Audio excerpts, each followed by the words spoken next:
ngasi sumugol tayo LB pudun lai ko sino mayang way ngak sana si sino mayang support to biyo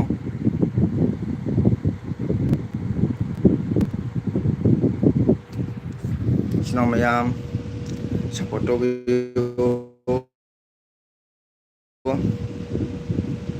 LB hore sino mayang LB hore ke sino mayang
like done to like thank you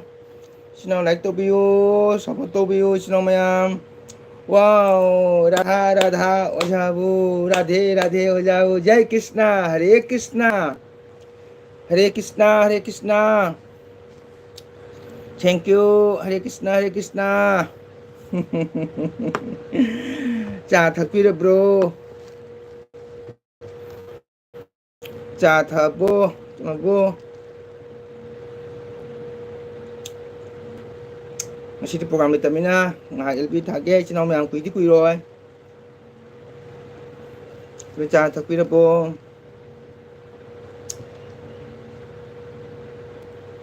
cha thabo tima cha thabo cha thabo tang kumbiro cha thabo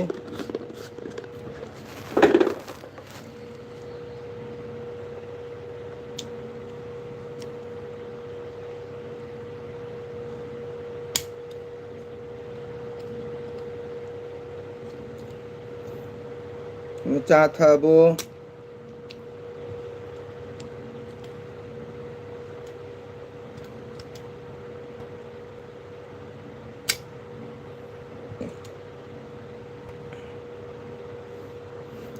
cha dore cha đi cầu để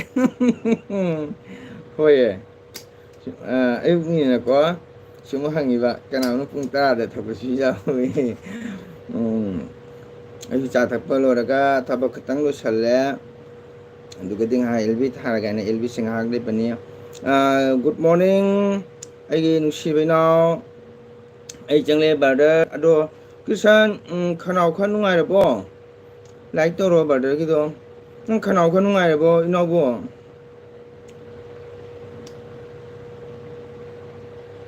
kisan khanaw kitang nungai rabo nang bo nungai ki ko ai no nang khanaw nungai to sia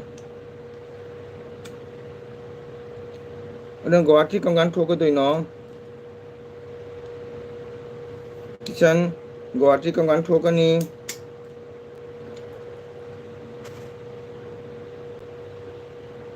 kisan kanggan thokani guwahati kanggan thokani kisan aru ki breakfast kayo antau kayo na hunare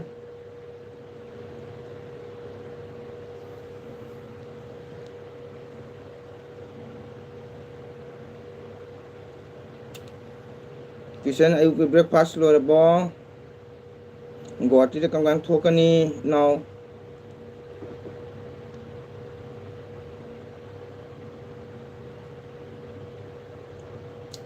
Pumbadi Padri ꯍꯣꯏ ꯍꯣꯏ ꯆꯠꯅꯕ ꯇꯧꯔꯣ ꯈꯪꯕ꯭ꯔꯥ ꯅꯍꯥꯟ ꯀꯩꯅꯣ ꯏꯕꯨꯡꯉꯣ ꯂꯩꯕꯅꯤ ꯃꯄꯥꯟꯗ ꯂꯩꯕꯅꯤ ꯆꯥꯕ ꯊꯛꯄ ꯍꯩꯌꯨ ꯈꯪꯕꯣ ꯀꯃꯥꯏꯅ ꯄꯣꯝꯃꯤꯅꯣ ꯈꯪꯗꯦꯕ ꯑꯋꯥꯕꯅꯤꯗ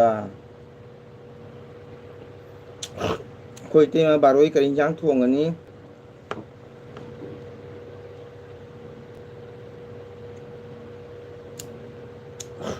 ꯑꯩꯈꯣꯏ ꯏꯇꯩꯃ ꯕꯥꯔꯣꯒꯤ ꯀꯔꯤ ꯏꯟꯖꯥꯡ ꯊꯣꯡꯒꯅꯤ ꯑꯃꯨꯛꯇꯪ ꯈꯨꯝꯕꯤꯔꯛꯑꯣ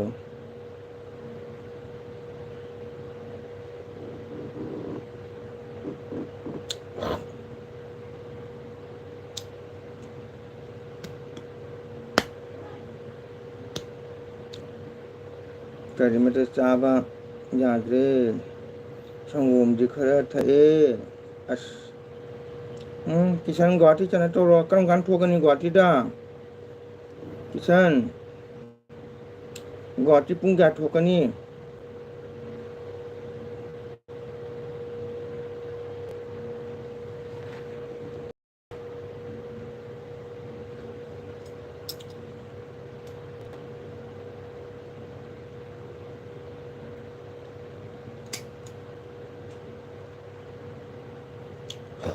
ꯀꯤꯁꯟ ꯄꯨꯡ ꯀꯌꯥ ꯊꯣꯛꯀꯅꯤ ꯒꯨꯍꯥꯇꯤꯗ ꯑꯩꯈꯣꯏ ꯏꯇꯩꯃ ꯀꯩ ꯏꯟꯖꯥꯡ ꯊꯣꯡꯒꯅꯤ ꯑꯝꯇꯪ ꯍꯥꯏꯕꯤꯔꯛꯑꯣ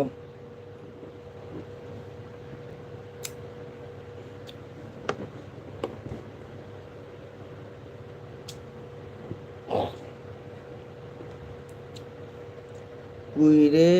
ꯁꯤꯒꯤ ꯑꯅꯥꯕꯁꯤ ꯅꯥꯔꯤꯁꯤ ꯑꯃꯨꯛ ꯍꯧꯔꯛꯄ ꯐꯔꯦ ꯐꯔꯦ ꯒꯨꯍꯥꯇꯤ ꯆꯠꯂꯣꯀꯣ ꯒꯨꯍꯥꯇꯤ ꯆꯠꯂꯒꯅꯦ ꯐꯖꯅ ꯌꯦꯡꯊꯣꯛꯑꯁꯤꯅ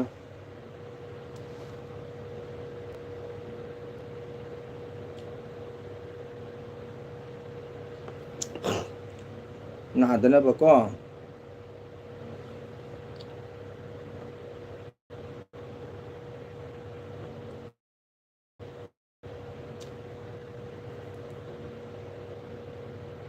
ꯑꯩꯈꯣꯏ ꯏꯇꯩꯃ ꯀꯩ ꯏꯟꯖꯥꯡ ꯊꯣꯡꯒꯅꯤ ꯑꯝꯇꯪ ꯍꯥꯏꯕꯤꯌꯣ ꯏꯇꯩꯃ ꯊꯣꯛꯈ꯭ꯔ ꯃꯥꯜꯂꯦ ꯀꯤꯁꯟ ꯄꯨꯡ ꯀꯌꯥ ꯊꯣꯛꯀꯅꯤ ꯒꯨꯍꯥꯇꯤꯗ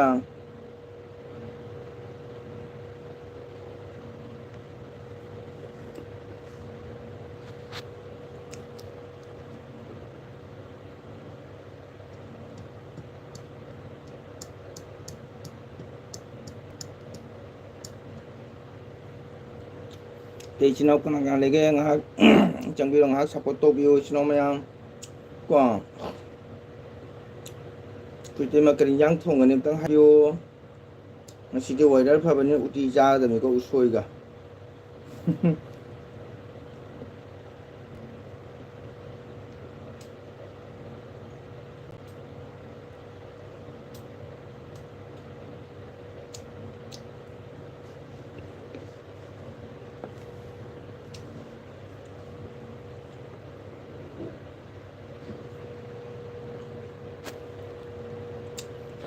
ꯀꯤꯁꯟ ꯒꯨꯍꯥꯇꯤ ꯄꯨꯡ ꯀꯌꯥ ꯊꯣꯛꯀꯅꯤ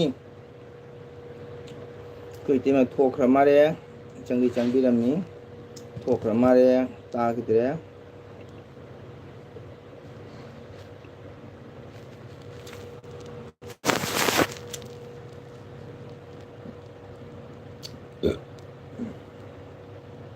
ꯑꯇꯩ ꯏꯆꯤꯟ ꯏꯅꯥꯎ ꯀꯅꯥ ꯀꯅꯥ ꯂꯩꯔꯤ ꯉꯥꯏꯍꯥꯛ ꯁꯞꯄꯣꯔꯠ ꯇꯧꯕꯤꯌꯨ ꯏꯆꯤꯟ ꯏꯅꯥꯎ ꯅꯨꯡꯁꯤꯕ ꯏꯆꯤꯟ ꯏꯅꯥꯎ ꯃꯌꯥꯝ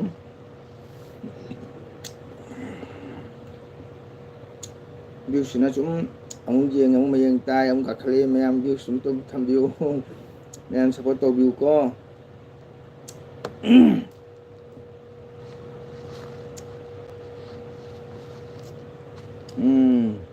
ꯕꯤꯕꯤ ꯂꯥꯛꯑꯦ ꯋꯥꯎ ꯑꯩꯒꯤ ꯏꯆꯟ ꯅꯨꯡꯁꯤ ꯕꯤꯕꯤ ꯒꯨꯗ ꯃꯣꯔꯅꯤꯡ ꯑꯣꯖꯥꯕꯨ ꯈꯨꯔꯨꯝꯖꯔꯤ ꯑꯁ ꯑꯣꯖꯥꯒ ꯄꯪꯍꯜꯂꯛꯑꯦꯀꯣ ꯑꯩ ꯅꯨꯡꯉꯥꯏꯇꯦꯀꯣ ꯕꯦꯕꯤꯅ ꯑꯣꯖꯥ ꯄꯟꯕꯁꯦ ꯀꯀꯥ ꯅꯨꯡꯉꯥꯏꯇꯦ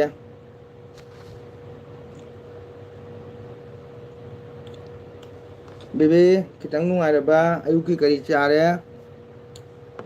ꯑꯩ ꯕꯦꯕꯤꯅ ꯑꯣꯖꯥ ꯀꯧꯔꯛꯄꯁꯦ ꯀꯀꯥ ꯅꯨꯡꯉꯥꯏꯇꯦꯀꯣ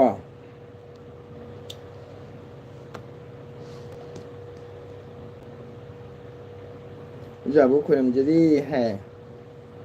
ꯕꯦꯕꯤ ꯑꯌꯨꯛꯀꯤ ꯀꯔꯤ ꯆꯥꯔꯦ ꯑꯌꯨꯛꯀꯤ ꯈꯨꯠꯇꯣ ꯈꯤꯇꯪ ꯅꯥꯕ ꯆꯤꯛꯄ ꯐꯔꯕ ꯑꯗꯨ ꯀꯀꯥ ꯁꯨꯝ ꯀꯧꯀꯣ ꯑꯣꯖꯥꯒ ꯀꯧꯔꯛꯀꯅꯨ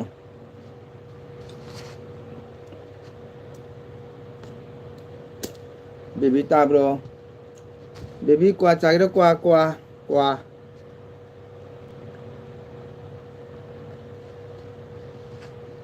ꯀꯔꯤꯝꯇ ꯆꯥꯗ꯭ꯔꯤꯌꯦ ꯆꯥꯔꯣꯅ ꯀꯔꯤꯅꯣꯃ ꯆꯥꯊꯣꯛꯑꯣ ꯄꯨꯡ 10 ꯍꯦꯜꯂꯦ ꯈꯨꯠꯇꯣ ꯇꯦꯛꯕꯅ ꯀꯌꯥ ꯋꯥꯔꯦ ꯑꯗꯣ ꯅꯥꯔꯝꯒꯅꯦꯕ ꯆꯤꯛꯄ ꯁꯥꯕ ꯅꯥꯕ ꯌꯥꯗꯦꯀꯣ ꯏꯆꯟꯁꯤꯗꯤ ꯇꯥꯕ꯭ꯔꯥ ꯀꯀꯥꯅ ꯍꯥꯏꯁꯦ ꯕꯦ ꯅꯥꯕ ꯌꯥꯗꯦꯀꯣ ꯀꯀꯥꯅ ꯍꯥꯏꯁꯤꯅꯤ ꯍꯛꯆꯥꯡꯅ ꯐꯔꯣ ꯑꯣꯏꯗꯒ ꯈꯔ ꯇꯦꯛꯑꯃꯗꯤ ꯐꯕ ꯌꯦꯠꯃꯛꯇ ꯇꯦꯛꯁꯟꯕꯁꯤꯒ ꯅꯨꯡꯉꯥꯏꯇꯦ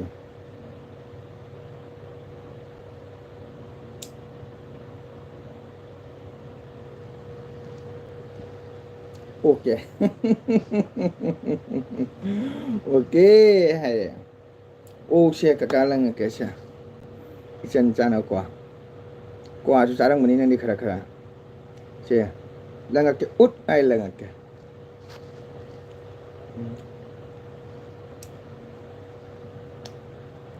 ꯆꯥꯛꯇꯤ ꯃꯃꯥꯅ ꯊꯣꯡꯗꯣꯏꯔꯥ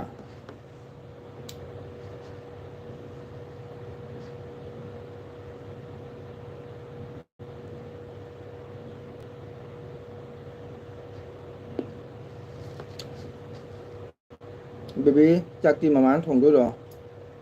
ꯃꯃꯥꯅ ꯊꯣꯡꯉꯅꯤ ꯀ꯭ꯋꯥꯗꯤ ꯆꯥꯗꯦ ꯑꯣ ꯆꯥꯗꯗꯤ ꯄꯤꯔꯔꯣꯏ ꯐꯩꯗ ꯀꯔꯤꯝ ꯆꯥꯗꯕꯗꯣ ꯐꯩꯗ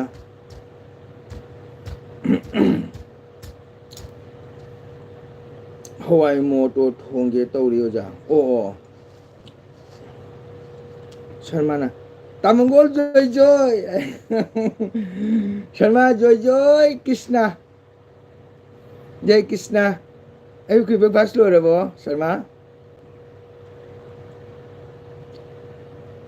ꯑꯩꯈꯣꯏ ꯁꯔꯃꯥꯏ ꯚꯤꯗꯤꯑꯣꯗꯤ ꯀꯔꯤ ꯍꯥꯏꯅꯤ ꯁꯨꯄꯔꯗꯒꯤ ꯎꯄꯔ ꯑꯣꯏꯈ꯭ꯔꯦ ꯇꯥꯃꯪꯒꯣꯂꯣꯏ ꯆꯦꯅꯦꯜꯁꯤꯗꯤ ꯀꯩ ꯍꯥꯏꯇꯥꯔꯦ ꯆꯦꯅꯦꯜ ꯅꯠꯇꯦ ꯐꯦꯅꯦꯜ ꯍꯥꯏꯇꯥꯔꯦ ꯑꯗꯨꯁꯨ ꯋꯥꯠꯂꯤ ꯚꯤꯗꯤꯑꯣ ꯅꯨꯡꯉꯥꯏꯕꯁꯨ ꯋꯥꯠꯂꯤ ꯑꯩꯒꯤ ꯏꯆꯟ ꯁꯔꯃꯥꯅ ꯚꯤꯗꯤꯑꯣ ꯊꯥꯡꯉꯛꯄꯁꯤ ꯀꯔꯤ ꯍꯥꯏꯅꯤ ꯑꯦꯛꯗꯝ ꯁꯨꯄꯔꯅꯤ ꯂꯣꯏꯔꯦ ꯇꯥꯃꯪꯒꯣꯜ ꯀ꯭ꯋꯥ ꯌꯥꯝꯅ ꯍꯥꯎꯅ ꯆꯥꯔꯦ ꯑꯁꯨꯝ ꯃꯔꯨ ꯑꯃꯅꯤ ꯁꯨꯝ ꯎꯕꯅꯤꯗ ꯁꯔꯃ ꯏꯆꯟꯒꯤ ꯚꯤꯗꯤꯑꯣꯗꯤ ꯀꯩꯗꯧꯅꯤ ꯈꯨꯅꯨꯡꯉꯥꯏ ꯑꯃ ꯑꯗꯨꯝ ꯋꯥꯍꯩꯅ ꯋꯥꯍꯩ ꯅꯨꯡꯁꯤꯔꯤꯕ ꯋꯥꯉꯥꯡꯅ ꯋꯥꯉꯥꯡ ꯐꯖꯔꯤꯕ ꯃꯥꯏꯊꯣꯡ ꯃꯥꯏꯊꯣꯡ ꯅꯥꯜꯂꯤꯕ ꯏꯆꯟꯒꯤ ꯚꯤꯗꯤꯑꯣꯗꯤ ꯄꯨꯔꯥ ꯁꯨꯄꯔꯁꯦ ꯎꯄꯔ ꯍꯥꯏꯗꯣ ꯇꯥꯃꯪꯒꯣꯜ ꯑꯩ ꯀꯞꯅꯤꯡꯉꯤ ꯑꯩꯕꯨ ꯁꯔꯃ ꯁꯤꯁꯇꯔꯅꯤ ꯍꯥꯏꯅ ꯈꯪꯈ꯭ꯔꯦ ꯐꯠꯇ꯭ꯔꯦꯗꯣ ꯈꯟꯈ꯭ꯔꯦ ꯃꯤꯅ ꯐꯩꯅ ꯀꯩꯅꯣ ꯃꯌꯥꯝꯅ ꯁꯔꯃꯥ ꯁꯤꯁꯇꯔ ꯐꯠ ꯀꯩꯗꯧꯔꯒꯦ ꯑꯗꯨ ꯀꯩꯁꯨ ꯀꯥꯏꯗꯦ ꯃꯤꯅ ꯏꯕꯗꯤ ꯄꯥꯗꯦ ꯁꯨꯝ ꯂꯩꯌꯦ ꯂꯩꯌꯨ ꯑꯣ ꯃꯊꯛ ꯏꯇꯩꯃ ꯁꯥꯎꯅꯨꯀꯣ ꯍꯧꯖꯤꯛ ꯃꯣꯇꯣꯔ ꯎꯇꯤ ꯊꯣꯡꯕꯅꯤ ꯍꯥꯏꯗꯨꯗꯤꯅ ꯍꯋꯥꯏ ꯃꯣꯇꯣꯔ ꯊꯣꯡꯒꯦ ꯇꯧꯔꯤ ꯑꯣꯖꯥ ꯍꯥꯏꯌꯦ ꯑꯩ ꯄꯥꯔꯦꯗꯅ ꯑꯇꯩ ꯃꯊꯛ ꯌꯥꯎꯗꯦꯗ ꯍꯋꯥꯏ ꯃꯣꯇꯣꯔ ꯊꯣꯡꯉꯦ ꯍꯥꯏ ꯃꯤꯅ ꯏꯕꯗꯤ ꯄꯥꯗꯦ ꯁꯨꯝ ꯂꯩ ꯑꯣ ꯍꯪꯉꯦ ꯇꯥꯔꯦ ꯇꯥꯃꯣꯒꯣ ꯁꯤꯁꯇꯔ ꯃꯤ ꯑꯣꯟꯅꯔꯦ ꯍꯥꯏꯕ ꯃꯪꯒꯣꯟꯅ ꯈꯜꯂꯤꯗꯣ ꯇꯥꯡꯒꯣꯟꯅ ꯈꯜꯂꯤꯗꯣ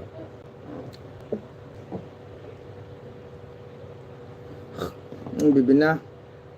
ꯂꯣꯠꯂꯒ ꯂꯩꯔꯤꯕ ꯁꯤꯡꯗꯣ ꯊꯣꯛꯄꯤꯔꯛꯑꯣ of high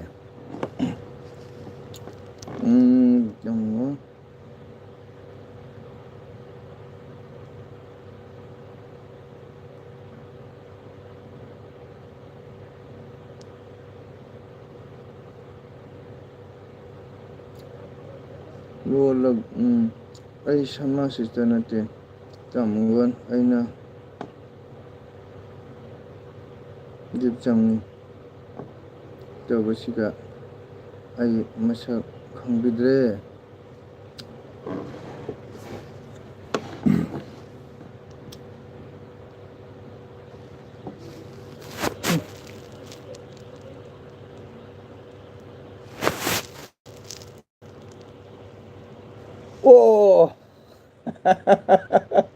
sorry sorry sorry sorry sorry Sama sorry sorry sorry tanggon lang he tanggon lang kapi mai the mage kapi sorry sorry cume cume cume cume cume cume cume cume cume cume cume tanggon ai sauke ai chalage ngai ko sama saunu tanggon khang to mi ko sorry sorry sorry sorry saunu ko saunu please saunu tanggon khang de tami ai sama sister malu ren to ni ko sorry sama saunu ko please tanggon the me jare ko saurano ko tanggon hai saurano ko sorry tanggon jare tanggon khang to sorry sorry kenyang chai hai ro ayu ki breakfast kai dore hai ro saurano ko sama saurano sei chatro baro ta bang ko ngasi chate ngarang chalu hayeng sei lei ko ngarang kasa chapro da sei chalu dindana silba sitplada sora chalu ayukta alu portha char wow kedamni ahau da chare ba ko ahau da chare ba chagadamni kalingai da tamgoli atatan akang ba chai atatan akang ba chagadamni portha ke chage ayukta ani chabra ama chabra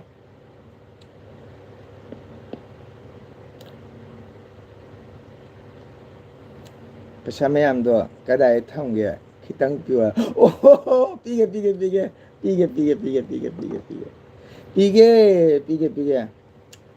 ani oh kai de da ayukti ani chaba su jai kai de kai de barogi lan sak ngai bo na ko kai de angang sing di kam chaw re pini nuong mane nang ipam na lapa matam da ko unasi ko Salma kay gumba tamgon urasu ko ko ke bina bye bye bibi kay daw re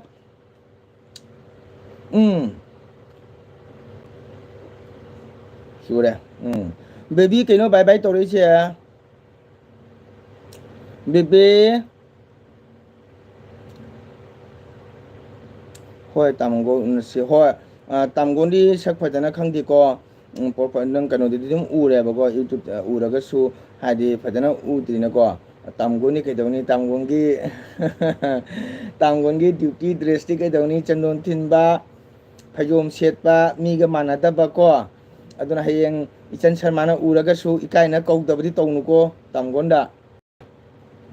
sharma ko hayeng ichan sharmana tamgon ura ga ikai na ga kau da bdi tonu ko namana ba marakta ga tamgongi duty dress ti ke dawni phajom set ba chandon tawa thin ba ko adu uraga kaurok tabdi tawnu ko sharma aina hana kaurok toini oho tamangon haina go thank you kaurok kani thank kaurok ko thank you sibani enim phamna ko kaurok ko tamgon yang thamoi chamba mini ko tamgon di lot kot ka leite ngang thok ba dong ngok thok ba asina tamgon gi thaw ore ko adu u di kaurok ko tamgon lung taw dom ni isai phamnu ore tanggon phang phiroi dino pithong dom ni khudai ore ba su muga khudai su sal ore ba su are na ikai ni ka lou dabdi tawnu ko maramo o chai sumi no semo ha ha achum bai ni tanggon di thamoi am tingi ko thamoi am tingba ngang thok pa da ro ko le ta ba harau mai kha pang kha nokali ado heng tamgon ga phapang nok thok da ga nong da kan ko na mane man da tamgon nok sali ga na ikai pir kan mo ko sai ma de khoi me de na khoi me de khola tula ram da kan ni hangdu no lo na kan to hangdu ai ti he kai de hangdu na te pesha do na thu mo e pi do mi ko ma sio pi do mi ai na pi do mi pa na le yam khola do na bili la la mani ganja ga to ai ngon di pi de na pi do mi kai no ichen de so na khut na ba pha ga ne ka sa da la o ka ka ne chen bu o ka dom ne tha jau se ma di ko baby ha ha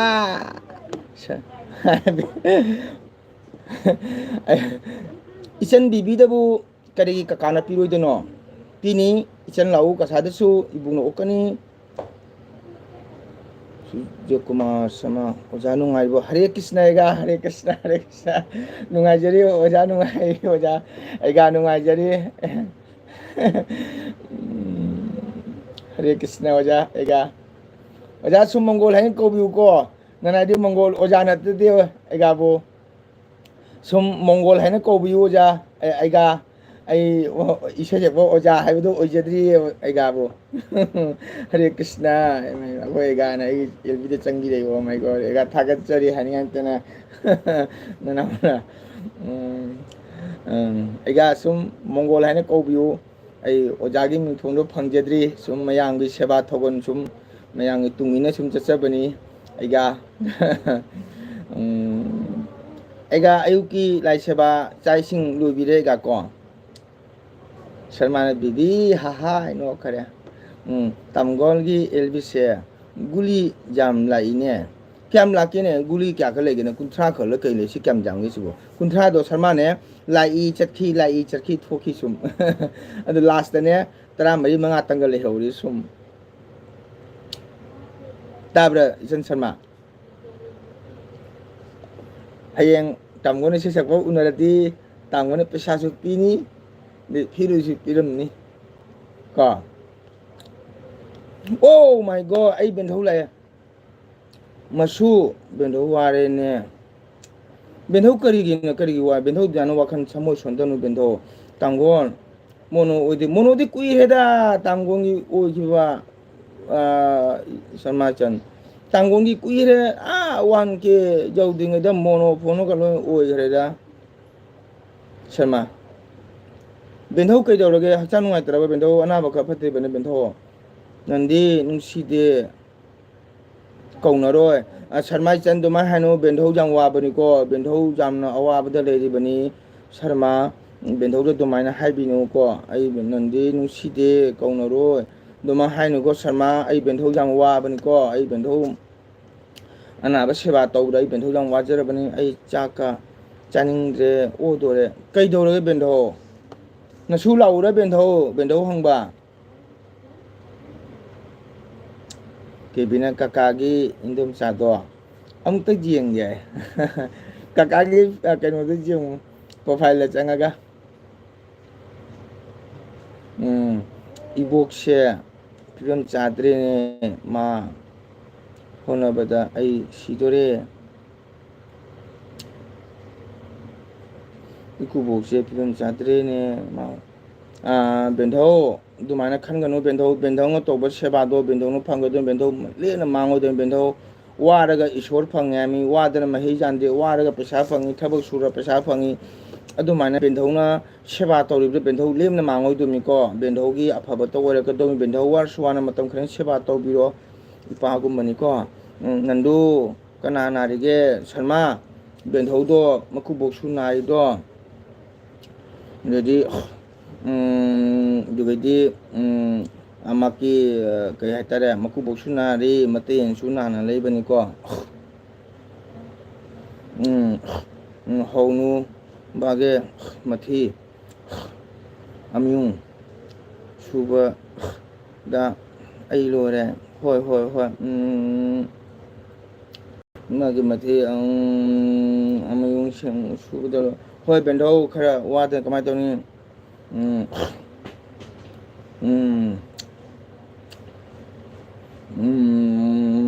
aduni bendo mathong cha da malai ka suka de changak chunu welcome tawri hi I am Cookie wish okay thank you ID Cookie hai ba mai te ba khak ti ko khoi sinau mo ta nani khali ko aduni bendo kaim khalo no bendo ka kono bendo mi bagi lai bak ta thopa chimi bagi lai bak ta mi bagi lai bak hai basiti sona loi tamam tan ko bendo samai ngasi pen ba kap ke ko pen na ba kap ke ko bendo kap kono kai gina bendo okay thank you Kevina Jade Hojik Jiangan Bibi Saunu Donchale Hode Docha Kayata Kogi Lotari Sana Chaki Adunaniko Sodan Yang Nandu Kokono Bendo Kokono Suna City Bendo Kari Kokono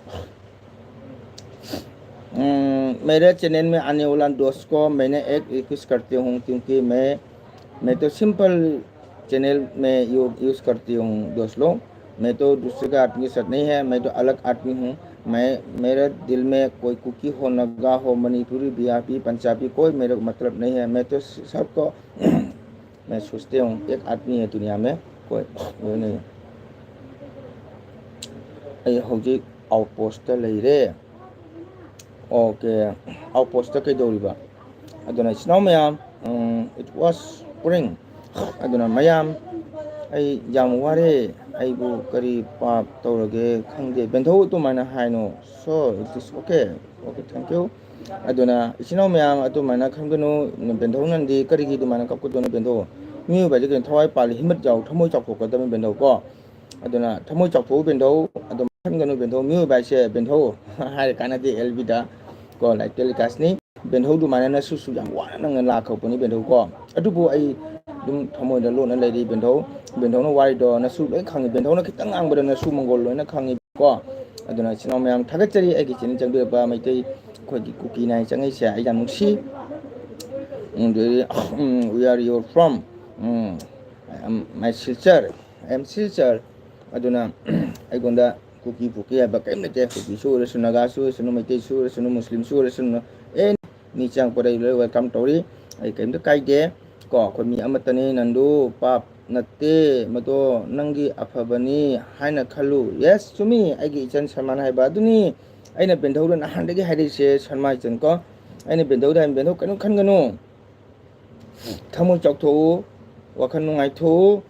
bendhau to ba se ba do lemna mango de bendhau bentho no kappa badi mai phangaro na su na hai se ko ai bentho nu si na hai bani ko ai bentho jam nu si bentho wa khan ngai to khan ga no bentho ngo to do mai phang ga do mi ko achim ni thaje bu bentho ko hayang le tra kan da han nu le tra kan da na bentho amu thamo nu si ra kan ko baby na kappe baby kai kapino kap kono an don cha jum de le de sarma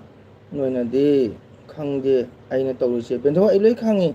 mi ne khang de su bentho no su loi khangi ko na su duguma mayama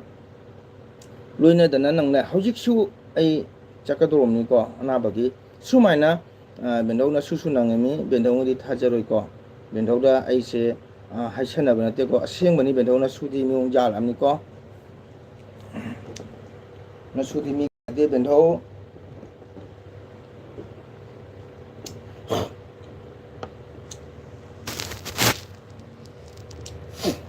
Chamanu di khangde aina torise bentho na su loi khangi ke no bentho ar bentho na dumai na kappa badi kra degi hakchang do phani thamoi amoi nungai ro adudi ai bai orage as baby nang ji talibo nang kaka jam sa khang da mane nang kaka ga chukui ti ne na kaka ge mugun khangde don cha leite haibni baby nang bo don cha do chakhi ba moi maru tender gi ne ko don cha leite don cha soiden ohla kya banang thajaro nang soiden to cha na ohla kan kakana olage baby saunu kakana se kaka oida bangang de ko kaka oida bangang de baby do cha soidana ohlakani ko do cha di kaka gi chenen de sum jaw bani video de ne do cha so bani nando ai khoi su pamda aibu ibok to paris tawna lei chahi taruk phamda leiram adugi awab do ai su o ini bentho aduni do chahi taru kai sangang chai wain tiaba chahi taru kai se ngo chahi pha ka to mi thakai tha taru na thakai am ni ko tha trai tho chahi mi tha taru ai chan sharma na yong mani bo release to ba se mana yeng kano tong le re mi yong kya wari masu wara mo dra ta khalu na do bentho na wai do ma masu wari mi do masu bentho na bu ana ba se kano ahum ni ko kano sarma makubong ne matay hane magi baba sumnari ba o sarma hai bentho kapano ba ai bentho gam ngai ti bo ꯕꯦꯟꯊꯧ ꯀꯞꯀꯅꯨ ꯇꯥꯏꯡꯕꯟ ꯍꯥꯏꯕꯁꯦ ꯀꯞꯄꯒ ꯅꯣꯛꯄꯒ ꯃꯆꯤꯟ ꯃꯅꯥꯎꯅꯤ ꯕꯦꯟꯊꯧ ꯅꯣꯛꯄꯁꯨ ꯈꯔ ꯇꯝꯃꯨ ꯕꯦꯟꯊꯧ ꯋꯥꯈꯜꯗꯣ ꯅꯨꯡꯉꯥꯏꯊꯣꯛꯎ ꯕꯦꯟꯊꯧ ꯀꯣ ꯑꯩꯗꯤ ꯕꯦꯟꯊꯧꯗ ꯍꯥꯏꯔꯤꯁꯦ ꯐꯥꯒꯤ ꯅꯠꯇꯦꯀꯣ ꯑꯩ ꯆꯦꯅꯦꯅ ꯁꯨꯝ ꯄꯨꯡꯉꯥꯏ ꯍꯥꯏꯕ ꯅꯠꯇꯦꯀꯣ ꯕꯦꯟꯊꯧꯗꯤ ꯔꯤꯌꯦꯜꯂꯤ ꯑꯩ ꯌꯥꯝ ꯅꯨꯡꯁꯤ ꯕꯦꯟꯊꯧ ꯑꯋꯥꯕ ꯇꯥꯕꯗ ꯅꯨꯡꯉꯥꯏꯇꯦ ꯅꯪꯗꯨ ꯅꯣꯏ ꯍꯟꯗꯨ ꯁꯨ ꯐꯠꯇ꯭ꯔꯤꯕꯣ ꯐꯠꯇ꯭ꯔꯤꯌꯦ ꯁꯔꯃ ꯃꯇꯦꯡꯁꯨ ꯐꯠꯇ꯭ꯔꯤ ꯑꯗꯨꯅꯅꯤ ꯕꯦꯟꯊꯧꯅ ꯋꯥꯔꯤꯁꯦ ꯀꯩꯗꯧꯅꯤ ꯃꯤꯑꯣꯏꯕ ꯅꯥꯕ ꯍꯥꯏꯁꯤꯗꯤ ꯃꯤꯒꯤ ꯃꯇꯝ ꯌꯧꯗ꯭ꯔꯗꯤ ꯀꯔꯝꯍꯥꯏꯅ ꯂꯣꯏꯅ ꯆꯠꯈꯤꯅꯤ ꯃꯇꯝ ꯂꯣꯏꯅ ꯉꯥꯏꯕ ꯃꯇꯝꯅꯤ ꯏꯆꯤꯟꯅꯥꯎ ꯀꯣ ꯐꯗ꯭ꯔꯤ ꯁꯔꯃ ꯐꯝꯗ ꯇꯥꯅ ꯂꯩꯌꯦ ꯑꯗꯨꯅꯤ ꯕꯦꯟꯊꯧ ꯑꯩꯒꯤ ꯀꯟꯕꯅꯅꯤ ꯕꯦꯟꯊꯧ ꯃꯁꯤ ꯄꯨꯝꯅꯃꯛꯁꯦ ꯀꯅꯥꯁꯨ ꯇꯦꯡꯊꯥꯅꯤꯡꯉꯥꯏ ꯂꯩꯇꯦ ꯕꯦꯟꯊꯧꯁꯨ ꯀꯔꯤ ꯑꯣꯏꯅ ꯅꯥꯔꯛꯀꯅꯤ ꯍꯥꯏꯕ ꯉꯝꯗꯦ ꯅꯁꯨꯁꯨ ꯀꯔꯤ ꯅꯥꯝ ꯁꯣꯜꯂꯤ ꯏꯁꯣꯔꯒꯤ ꯅꯥꯝ ꯁꯣꯜꯂꯤ ꯍꯥꯏꯗꯨꯅꯁꯨ ꯐꯅ ꯂꯩꯅꯤ ꯍꯥꯏꯕ ꯂꯩꯇꯦ ꯑꯩꯒꯤ ꯅꯍꯥꯟ ꯄꯣꯛꯇ ꯑꯩꯒꯤ ꯄꯥꯞ ꯂꯩꯔꯝꯃꯗꯤ ꯅꯁꯨꯁꯨ ꯑꯗꯨꯒꯤ ꯐꯤꯕꯝ ꯂꯥꯛꯄ ꯌꯥꯏ ꯕꯦꯟꯊꯧ ꯀꯣ ꯑꯣꯍꯣ ꯅꯪꯗꯨ ꯍꯥꯏꯅ ꯗꯣ ꯁꯔꯃꯥꯁꯨ ꯋꯥꯈꯜ ꯅꯨꯡꯉꯥꯏꯇ꯭ꯔꯦꯁꯦ ꯕꯦꯟꯊꯧꯒꯤ ꯋꯥ ꯇꯥꯕꯗ ꯕꯦꯟꯊꯧ ꯅꯪꯗꯤꯒꯤ ꯋꯥ ꯇꯥꯕꯗ ꯑꯗꯨꯅꯤ ꯕꯦꯟꯊꯧ ꯋꯥꯈꯜ ꯅꯨꯡꯉꯥꯏꯇꯕ ꯈꯟꯒꯅꯨ ꯅꯁꯨꯗꯤ ꯉꯁꯤꯗ ꯅꯠꯇꯦ ꯃꯇꯝ ꯁꯥꯡꯉꯦ ꯑꯩ ꯕꯦꯟꯊꯧꯗ ꯍꯥꯏꯕ ꯋꯥꯈꯜ ꯅꯨꯡꯉꯥꯏꯇꯕ ꯈꯟꯒꯅꯨ ꯍꯥꯏꯗꯅ ꯕꯦꯟꯊꯧ ꯃꯤꯑꯣꯏꯕ ꯍꯥꯏꯁꯦ ꯀꯩꯁꯨ ꯅꯠꯇꯦ ꯕꯦꯟꯊꯧ ꯇꯦꯟꯅ ꯅꯥꯔꯤꯕ ꯏꯀꯨꯕꯣꯛꯅ ꯐꯝꯗ ꯇꯥꯔꯤꯗꯣ ꯕꯦꯟꯊꯧꯁꯨ ꯃꯇꯝ ꯑꯃꯗ ꯀꯔꯤ ꯑꯣꯏꯔꯛꯀꯅꯤ ꯈꯟꯕ ꯉꯝꯗꯦ ꯅꯁꯨꯁꯨ ꯅꯥꯝ ꯁꯣꯜꯂꯤ ꯍꯥꯏꯗꯨꯅ ꯑꯩꯁꯨ ꯐꯝꯗ ꯇꯥꯍꯩꯗꯕ ꯂꯩꯇꯦ ꯅꯍꯥꯟ ꯃꯄꯣꯛꯇ ꯑꯩꯈꯣꯏꯅ ꯀꯔꯤꯒꯨꯝꯕ ꯀꯔꯃ ꯐꯠꯂꯝꯗ꯭ꯔꯕꯗꯤ ꯍꯟꯗꯛꯀꯤ ꯃꯄꯣꯛꯁꯤꯒ ꯃꯗꯨꯒꯤ ꯀꯔꯃ ꯐꯣꯜ ꯐꯪꯒꯗꯧꯅꯤ ꯑꯗꯨꯅ ꯍꯟꯗꯛ ꯂꯥꯛꯏꯕ ꯃꯄꯣꯛ ꯑꯁꯤꯒꯅꯤ ꯑꯩꯈꯣꯏꯅ ꯑꯐꯕ ꯇꯧ ꯑꯐꯕ ꯋꯥꯉꯥꯡ ꯉꯥꯡꯉꯨ ꯀꯣ ꯍꯥꯏꯗꯤ ꯏꯁꯣꯔꯗ ꯗꯥꯟ ꯇꯧ ꯏꯁꯣꯔ ꯃꯁꯛ ꯈꯪꯉꯨ ꯍꯥꯏꯔꯤꯁꯤ ꯕꯦꯟꯊꯧ ꯑꯗꯨꯅꯅꯤ ꯏꯀꯨꯕꯣꯛꯁꯤꯅ ꯐꯛꯂꯥꯡꯗꯒ ꯃꯊꯤ ꯇꯩꯁꯟꯂꯤꯕ ꯍꯣꯏ ꯕꯦꯟꯊꯧ ꯑꯗꯨꯅꯤ ꯄ꯭ꯔꯦꯝ ꯆꯣꯏꯔꯗꯤ ꯕꯦꯟꯊꯧ ꯑꯍꯟ ꯍꯥꯏꯁꯤ ꯂꯣꯏꯅ ꯇꯧꯕꯅꯤ ꯅꯪꯗꯨ ꯆꯥꯛꯇꯤ ꯊꯣꯡꯂꯕꯣ ꯍꯥꯏ ꯕꯦꯟꯊꯧ ꯑꯗꯨꯅ ꯑꯍꯟꯅ ꯃꯥꯃꯅ ꯇꯨꯝꯃꯤ ꯃꯄꯥꯗꯣ ꯑꯩꯈꯣꯏ ꯄ꯭ꯂꯥꯁꯇꯤꯛ ꯑꯉꯧꯕ ꯑꯄꯥꯕꯗꯣ ꯃꯗꯨ ꯂꯩꯔꯣ ꯃꯗꯨꯒ ꯕ꯭ꯂꯦꯛꯇꯨꯅ ꯄꯀꯥꯗ ꯅꯞꯁꯜꯂꯣ ꯃꯥꯏ ꯃꯄꯥꯗꯣ ꯕꯦꯟꯊꯧ ꯁꯔꯃ ꯑꯩ ꯆꯥꯛꯀ ꯆꯥꯔꯔꯣꯏ ꯕꯦꯟꯊꯧ ꯇꯧꯅꯨꯀꯣ ꯕꯦꯟꯊꯧ ꯑꯩ ꯇꯜꯂꯤꯕꯣ ꯕꯦꯟꯊꯧ ꯑꯩ ꯑꯦꯜꯕꯤ ꯂꯣꯏꯁꯤꯜꯂꯒꯦ ꯕꯦꯟꯊꯧ ꯑꯩ ꯕꯦꯟꯊꯧꯒꯤ ꯋꯥ ꯇꯥ ꯌꯥꯝ ꯅꯨꯡꯉꯥꯏꯇꯦ ꯊꯃꯣꯏꯁꯤ ꯑꯩ ꯌꯥꯝꯅ ꯅꯨꯡꯉꯥꯏꯔꯛꯇ꯭ꯔꯦ ꯕꯦꯟꯊꯧ ꯊꯃꯣꯏ ꯌꯥꯝ ꯁꯣꯜꯂꯦ ꯑꯩ ꯊꯃꯣꯏ ꯌꯥꯝ ꯄꯨꯕ ꯅꯨꯡꯉꯥꯏꯇ꯭ꯔꯦ ꯕꯦꯟꯊꯧ ꯋꯥ ꯇꯥ ꯀꯞꯅꯤꯡꯉꯤ ꯕꯦꯟꯊꯧꯅ ꯑꯗꯨꯃꯥꯏꯅ ꯋꯥꯈꯜ ꯅꯨꯡꯉꯥꯏꯇꯔꯤ ꯅꯁꯨ ꯑꯦꯜꯕꯤ ꯂꯣꯏꯁꯤꯜꯂꯒꯦ ꯕꯦꯟꯊꯧ ꯅꯁꯨꯅ ꯍꯥꯏꯁꯤꯅꯤꯀꯣ ꯏꯀꯨꯕꯣꯛ ꯇꯨꯝꯃꯤ ꯃꯄꯥꯗꯣ ꯃꯣꯝꯄꯥꯛ ꯐꯤꯗꯛ ꯑꯃ ꯈꯟꯖꯜꯂꯣ ꯅꯠꯇ꯭ꯔꯒꯅ ꯄꯣꯂꯤꯇꯤꯟ ꯑꯉꯧꯕ ꯑꯄꯥꯛꯄ ꯃꯤꯇꯔ 3 ꯂꯩꯔꯒ ꯃꯥ ꯃꯄꯥꯗꯣ ꯈꯟꯖꯜꯂꯣ ꯑꯗꯨꯗꯤꯅꯦ ꯃꯥꯅ ꯂꯣꯛ ꯑꯣꯠꯁꯜꯂꯁꯨ ꯃꯇꯤꯟ ꯑꯣꯠꯁꯜꯂꯁꯨ ꯀꯔꯤꯝꯇ ꯇꯣꯛꯂꯔꯣꯏ ꯄꯀꯥꯗ ꯕꯦꯟꯊꯧꯀꯣ ꯅꯪꯗꯨ ꯑꯍꯟ ꯑꯣꯏꯔꯗꯤ ꯑꯉꯥꯡ ꯑꯣꯜꯂꯦ ꯍꯥꯏꯗꯣ ꯇꯧꯔꯤꯅꯤ ꯅꯣꯏ ꯕꯣꯛꯇꯣ ꯑꯗꯨꯅꯤ ꯕꯦꯟꯊꯧꯅ ꯑꯉꯥꯡ ꯄꯤꯛꯏꯉꯩꯗ ꯅꯆꯥꯗꯨꯁꯨ ꯕꯦꯟꯊꯧꯒꯤ ꯐꯅꯦꯛꯇꯒ ꯇꯝꯄꯥꯛꯇꯒ ꯃꯊꯤ ꯆꯤꯠꯁꯜꯂꯤ ꯃꯌꯨꯡ ꯍꯥꯟꯖꯤꯜꯂꯤ ꯑꯗꯨꯒ ꯁꯦꯝ ꯆꯞ ꯃꯥꯟꯅꯩ ꯕꯦꯟꯊꯧꯀꯣ ꯃꯗꯨ ꯀꯩꯁꯨ ꯈꯜꯂꯨꯅꯨ ꯕꯦꯟꯊꯧ ꯃꯗꯨ ꯁꯦꯕꯥꯅꯤ ꯑꯣꯏꯕ ꯀꯔꯤꯝ ꯇꯧꯔꯨꯅꯨ ꯏꯄꯥꯅꯤ ꯈꯜꯂꯒ ꯁꯦꯕꯥ ꯇꯧꯕꯤꯌꯨ ꯑꯗꯨꯒ ꯏꯀꯨꯕꯣꯛꯅ ꯇꯨꯝꯃꯤ ꯃꯄꯥꯗꯣ ꯃꯣꯝꯄꯥꯛ ꯐꯤꯗꯛ ꯐꯠꯇꯕ ꯑꯃ ꯈꯟꯖꯜꯂꯣ ꯅꯠꯇ꯭ꯔꯒꯅ ꯄꯣꯂꯤꯇꯤꯟ ꯑꯉꯧꯕ ꯑꯄꯥꯛꯄ ꯑꯃ ꯈꯟꯖꯜꯂꯨ ꯕꯦꯟꯊꯧꯀꯣ ꯑꯗꯨ ꯑꯣꯏꯔꯕꯗꯤ ꯃꯥꯅ ꯇꯧꯅꯤꯡ ꯇꯧꯖꯅꯨ ꯂꯣꯛ ꯑꯣꯠꯁꯟꯒꯦꯔꯥ ꯃꯇꯤꯟ ꯑꯣꯠꯁꯟꯒꯦꯔꯥ ꯑꯃꯥꯡꯕ ꯇꯧꯁꯟꯒꯦꯔꯥ ꯀꯔꯤꯝꯇ ꯀꯥꯏꯗ꯭ꯔꯦ ꯕꯦꯟꯊꯧꯗꯨꯏꯗꯤꯀꯣ ꯑꯗꯨꯅꯤ ꯅꯪꯗꯨ ꯑꯍꯟ ꯑꯣꯏꯔꯗꯤ ꯑꯉꯥꯡ ꯑꯣꯜꯂꯦ ꯍꯥꯏꯗꯣ ꯇꯧꯔꯤꯅꯤ ꯅꯣꯏ ꯏꯀꯨꯕꯣꯛꯇꯣ ꯃꯅꯤ ꯁꯔꯃ ꯑꯍꯟ ꯑꯣꯏꯔꯛꯄ ꯍꯥꯏꯁꯤꯗꯤ ꯑꯉꯥꯡ ꯑꯣꯜꯂꯤꯃꯤ ꯆꯨꯝꯃꯤ ꯑꯩꯈꯣꯏꯁꯨ ꯇꯧꯔꯛꯏꯃꯤ ꯍꯣꯏ ꯁꯔꯃ ꯑꯗꯣ ꯑꯍꯟ ꯑꯣꯏꯗ꯭ꯔꯦ ꯑꯩꯈꯣꯏꯅ ꯍꯥꯏꯕꯁꯨ ꯏꯟꯗꯦ ꯑꯗꯨꯅꯤ ꯕꯦꯟꯊꯧꯅ ꯑꯗꯨꯃꯥꯏꯅ ꯍꯥꯏꯔꯤꯕ ꯉꯁꯥꯏ ꯄ꯭ꯔꯦꯝ ꯆꯣꯏꯔꯛꯄ ꯀꯣꯛꯇꯣ ꯅꯣꯂꯦꯖꯇꯣ ꯋꯥꯠꯂꯛꯄꯀꯣ ꯐꯖꯩ ꯐꯖꯗꯦ ꯃꯣꯠꯂꯤ ꯃꯣꯠꯇꯦ ꯊꯤ ꯊꯤꯗꯦ ꯈꯪꯗꯕꯗꯨꯅꯅꯤ ꯅꯪꯗꯨ ꯅꯪꯗꯤ ꯅꯁꯥ ꯀꯩꯁꯨꯝ ꯇꯧꯗ꯭ꯔꯕꯣ ꯐꯔꯕꯣ ꯕꯦꯟꯊꯧ ꯀꯩꯁꯨ ꯇꯧꯗ꯭ꯔꯦꯗ ꯕꯦꯟꯊꯧ ꯐꯔꯦꯗ ꯕꯦꯟꯊꯧ ꯐꯅꯤ ꯀꯩꯗꯧꯕꯩ ꯅꯥꯗꯣꯏꯅꯣ ꯕꯦꯟꯊꯧ ꯍꯟꯗꯛ ꯈꯔ ꯋꯥꯔꯁꯨ ꯋꯥꯅ ꯂꯩꯇꯥꯔꯦ ꯕꯦꯟꯊꯧ ꯄꯨꯟꯁꯤ ꯃꯤꯑꯣꯏꯕꯒꯤ ꯄꯨꯟꯁꯤ ꯍꯥꯏꯁꯦ ꯁꯤꯅꯤ ꯕꯦꯟꯊꯧ ꯁꯤꯛꯁ ꯂꯥꯏꯛ ꯗꯟ ꯑꯪꯀꯜ ꯅꯨꯡꯁꯤꯕꯣ ꯃꯇꯝ ꯈꯨꯗꯤꯡꯃꯛꯇ ꯑꯪꯀꯜꯕꯨ ꯑꯩꯅ ꯇꯥꯛꯄꯤꯒꯅꯤ ꯖꯍꯥ ꯈꯪꯗꯕ ꯌꯨꯇꯨꯕ ꯃꯔꯝꯗ ꯊꯦꯡꯀ꯭ꯌꯨ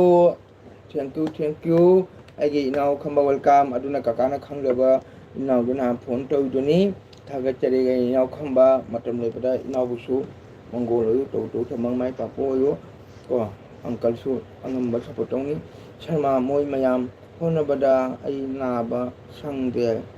ꯕꯦꯟꯊꯧ ꯀꯞꯄꯅꯣꯕ ꯕꯦꯟꯊꯧ ꯅꯪ ꯑꯗꯨꯃꯥꯏꯅ ꯀꯞꯄ ꯑꯩ ꯑꯦꯜꯕꯤ ꯂꯣꯏꯁꯤꯜꯂꯒꯦ ꯕꯦꯟꯊꯧ ꯑꯩ ꯌꯥꯝ ꯅꯨꯡꯉꯥꯏꯇ꯭ꯔꯦ ꯕꯦꯟꯊꯧ ꯑꯩ ꯕꯦꯟꯊꯧꯒꯤ ꯋꯥ ꯇꯥꯔꯒ ꯑꯩ ꯊꯃꯣꯏ ꯌꯥꯝ ꯅꯨꯡꯉꯥꯏꯇ꯭ꯔꯦ ꯕꯦꯟꯊꯧ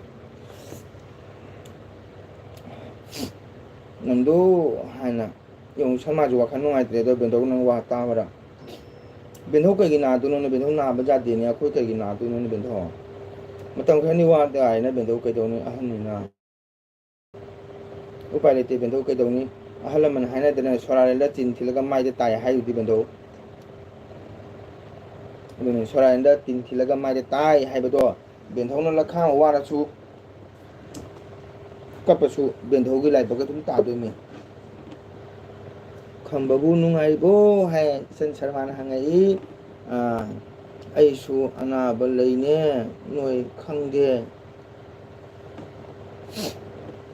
bendho tangba na ana balai tabakana no bendho noi ne ri matani ado bendho ma thamo jo yam nungai tana du man le bata ga di au hena hakchang lo sondarani bendho no ko duman to di bendho ome hakchang sondarani bendho duman to binu ai chen bibi chakraba khangde ne mo ai gi su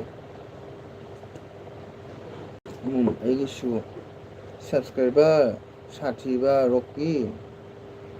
다가짜리 사티바 다가짜리 아기 잼벤 채널에 장도비다 먹도 라이크 도비라모 호이 아이 소이드나 아이 삽덕저렇게 사포트 독저렇게 사티바 아도 사티바나 코멘트 마 탐비라모고 아이 소이든 독저게 사티바 카다 까이 랑디노 인당 하이비로 앙칼 ngasi numitse tawruba thabak khuding makta jaiphan minasi aikhoi mayam hoi ino matam pumada khoi sinal wena sapa minasi nungai minasi mangoloi minasi iche sarma nungai re che hai khambana nungai da hai thambo nungai re hai samana mu sathiba ai chenen da hamba changpa male ko ado hamba changadi thagachari hamba changpai tamokta ado support mo like macam to biro ko aduga ai channel da comment macam thambira mo hoidana ai support jerke sathiba dedi khambu nungari phare ai tholage ko ai ngasi wakhal jam nungai te bendho bai bendho kari wakhan bendho dumai tong da bendho amtang sino mu bendho dumai tong bendho khoi mam lai sidi bendho tamgol ai tholage ko cha phongnaba tau khige hoi sharma thank you ai sharma chana matam ngahak kuina tamgon support tobirama thagachari ko nandu bye bye hoi bendho chan bendho pothabiro bendho kokonu ko bendho kopagana su mongol jam nungaite che sharma nungaina leiba oiru anaye jawda na okay thank yam si nayak tok da khoi myam harau tayam leminasi na roi jeu si ko sharma bye bye hai bendho koponu ba is jam nungaite bai uncle oiramda hojik nong chubro uncle lomda nong chubro nong chude nong di mangi khamba nong di mangi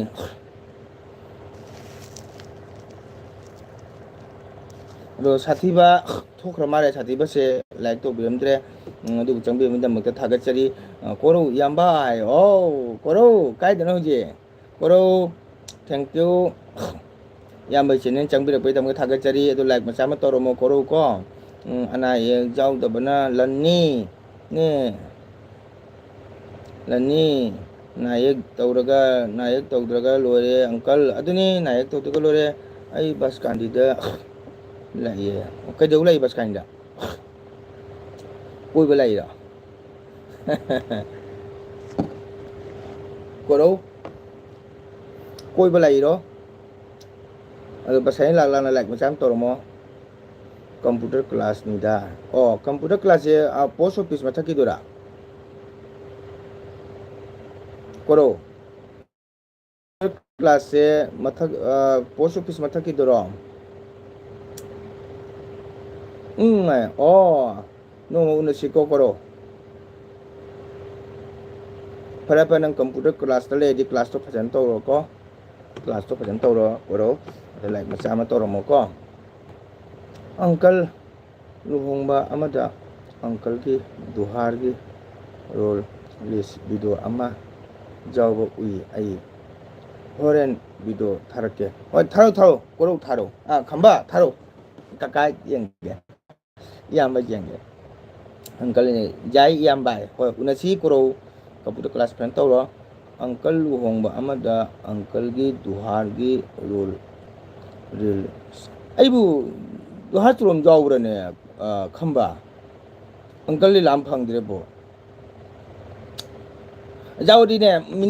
mini angatang uncle gi whatsapp tharo yengene uncle bu ai cholom jauti da khamba ai di cholom kai to hu gene bo uncle cholom to di da luhong ba ma da uncle gi duhar gi uncle video do jamna phaje uncle na maudu gi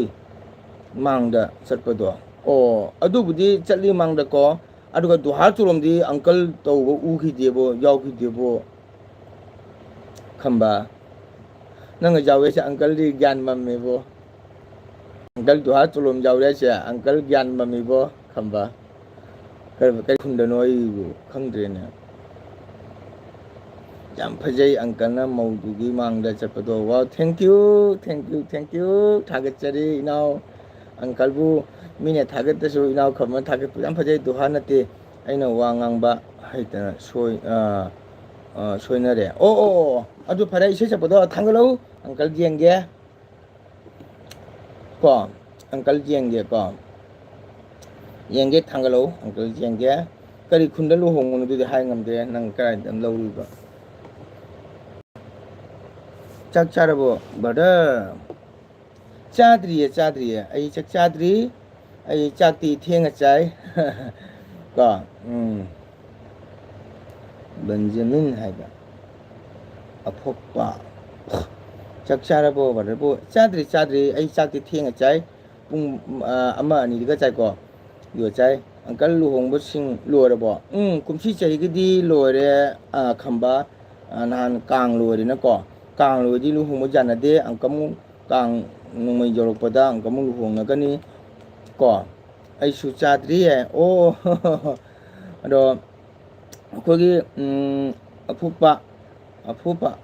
kari job toge uncle low sing haibane kari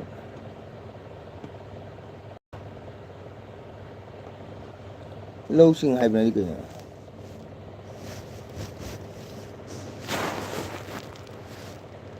uncle low sing haibane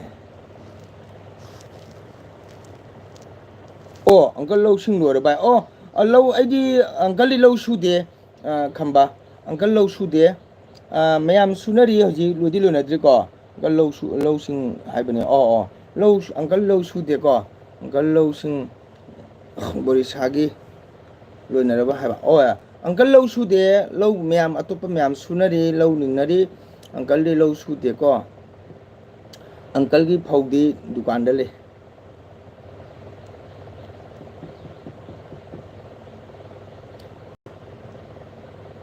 kayaba kaigi haiba o aise cha khara theng chai aduni Benjamin ai cha kitang theng chai ayu morning da breakfast kitang theng ngan theng cha bne ne ai cha che pung amani dai chai ko oho ai khoi ngarang loi khare lo sing ai kaino tori video kaino tori akhoi ega sam chak thung chaki lalang da kai khamba ai lo su de mayam lo su na di akhoi ngarang loi khre lo sing o phare lo loi di wai sang ena lo loi di wai sang e khamba lo loi di wai sang e ko lâu rồi đi vay sang nghe khuya khuya để phèn do nan na để cái đi video cho thằng họ đó khang để ra khăm ba uncle lo cái video sẽ mình yang bawa le uncle lo ama hai cái sẽ to cái hai đâu khăm ba cái wa nó hai đâu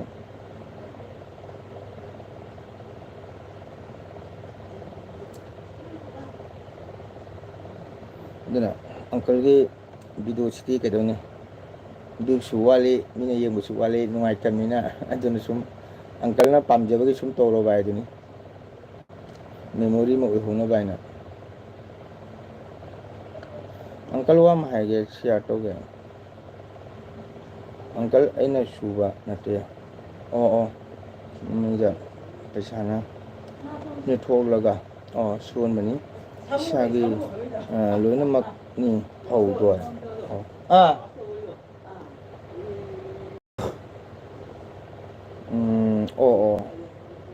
mi suon ba ka de mi suon faida hoji kharcha kan musiga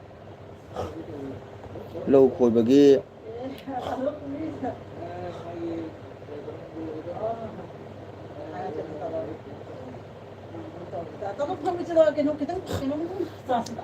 farami khamba lo su ji paisa change go lo nungbai paisa adugadi tractor machine khoi paisa lo nungbai paisa adu sabri mi su na farami lising kun muk chang khie chang ma lising kun nang lising kun chang do khitang de hayeng phau khaw bagi mara tha bagi dum chang bu paisa myam ma hai chap mana mi lo su baga khoi baga ling baga ne par bu kem jaw da mi khamba aduna phausan da pithok ro dona khai kom drum kya da phomon mari phomon hum da pithok ro khamba aduna kom dum ko nang mi panar su di ne as lo nu mi paisa auji kya da lupa lising am chatuk lo nung ba lohon khoi paisa machine khoi paisa du sogri khamba mi ngon pithok ko kya da phomon mari ahum tawna de paisa lu tingara lupa lising kun du na phawan salo dona bes ore mi khamba chumra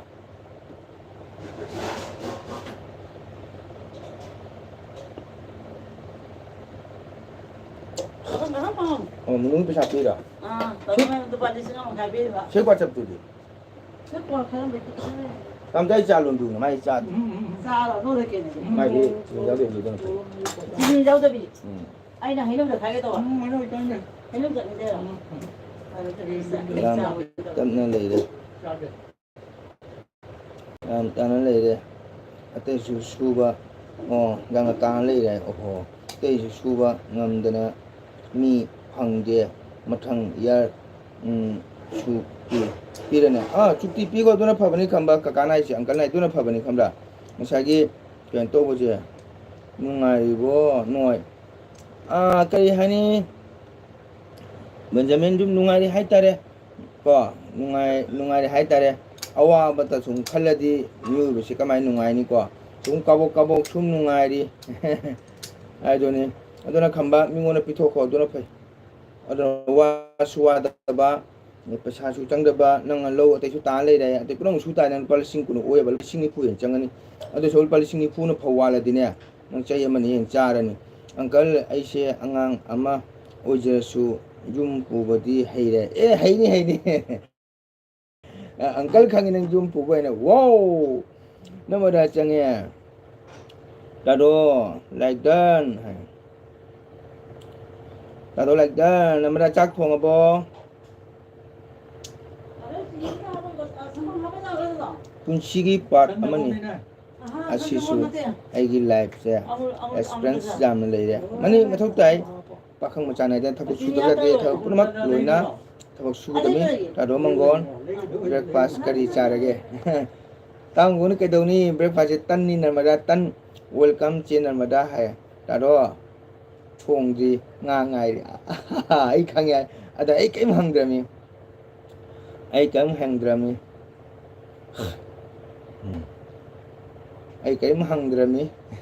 ai khang nang hilang haw ne ai loi khang ya ba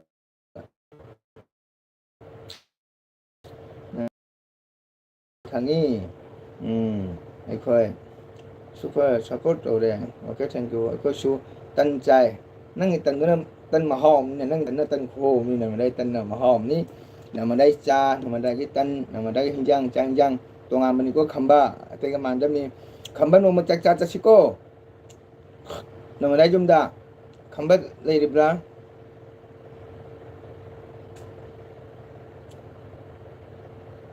unggola ung khara kauba pungdon khara kauba full support pungdon palam ni jam na nang ide le chi jam pale no jam pale pungdon chu palam ngon bari chaw bani na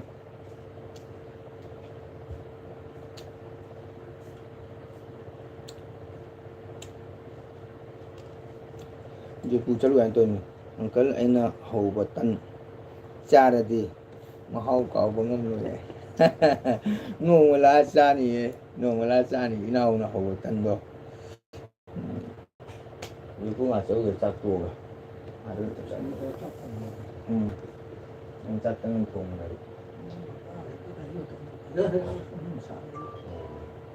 Anh em chắc cái nó pu hibra đến cốt pu hibra. Pu đây đây pu hibra. Ngô mà uncle ơi đã lạc vào đã ai hầu ghê. Ê,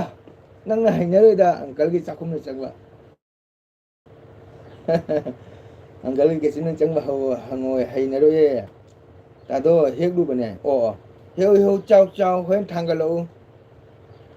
Không phải ai cha rồi. Năng người tần đó. Cái gì? Cha cái tiếc nè. Để bị ta lại mà số cha thật là bộ thế để bị ta cả căng sáng thật rồi đó cả căng sáng thật rồi đấy để bị ta nâng chắc thùng ở bó cả căng sáng nó cha vào rồi đấy con nằm ở đây để bị ta lại ai xin bị thuốc rồi mà đấy nên mà ta đi bỏ khôi gì để bị ta lại cả cái đấy mà số cầu là mi dùng qua để bị chúng tao nên mà ta kakadagi masu kaurami aigonda nungsida se akoi bendau sia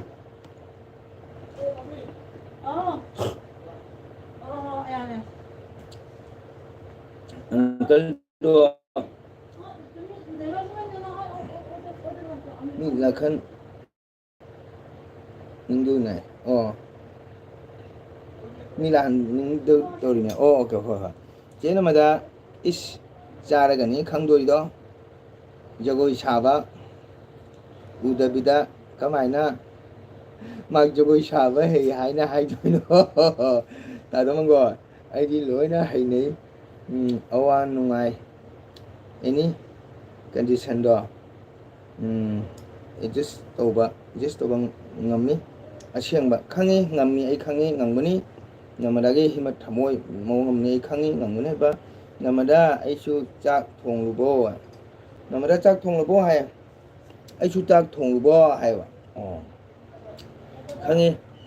aduna bu namada na nungai thuisini khamba achu mana namada nungai thoi sumana na ko bendau nandi dis nungai thu hai bani ko ko bendau changami namada kapin kappa ma thokre full support hai khambana thank you full support namada adun tata mongol id loina hinai awa nungai condition da just toba ngami siangba khangi aduna bo namada na nungai thuisini harau thuisini adumaina tawon haibani ne bendau da bendau se dangam da le tangolga khamba inauga noma chowmein से चासी चातु सोई चातु रेबिता थोंद्री है नोम चानी अदा तांगोंगी ngasing thong na taga baw khomba नोमगी चरा ओजा Mongol खुरमजरी जय जय जय फरे नोमगी चरा न जय फरे म्याम पुनमा नोमगी चरा चंगे म्याम सपोर्ट तोबियो नोमगी चरा दा नोमगी चरा से नोमगी चरा साजबा मिसक अमनी को ada nomi cara hani ngasi nomi cara hani ko ngasi nomi macha ma tawjaba adona thagachari jamanggol khuramjari welcome jai phare nomi cara chasing thongbo like to biramu ai chinen changbi dum thagachari che chare haya jai phare haya jai phare hai ro su jai phare minerasi hai gedem ko jai phare ai basidi karai hai gani kai gong thong to ro success dum jai phare hai gedem ko adona ai se ko nomi cara le taksabante ko 아직 뒤에 거기 자파미네라시 하이버거 그림 마텔 또 도이노 아이슈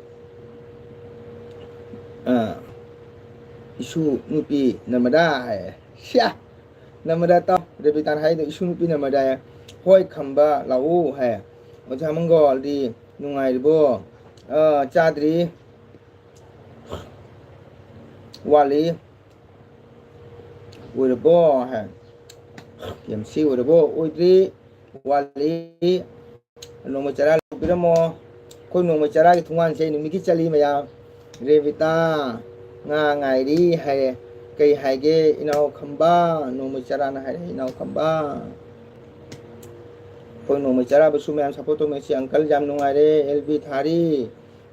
ten like dan no mo chara thank you thage chari no mo chara bu no mo chara thungan ni ki chali ai ngarang su nung chara chunga chali che chara hai na khambana kaure la pire che chara hai na kaure I khambana nung chara da nung chara kari yang thongani Noma chara no ibungo leibro. No ibungo tho mani. Cie chara hanilap simbol pire. Noma chara no jamango. Thongga lalga chat pa hapani. Thongga lalga chat pa hapani ho. Noi thongga lalga chat pa ni miki chalin ni. Jamango ai hospital dani. Kana ke dore noma chara. Kana ke dore kana hospital dano.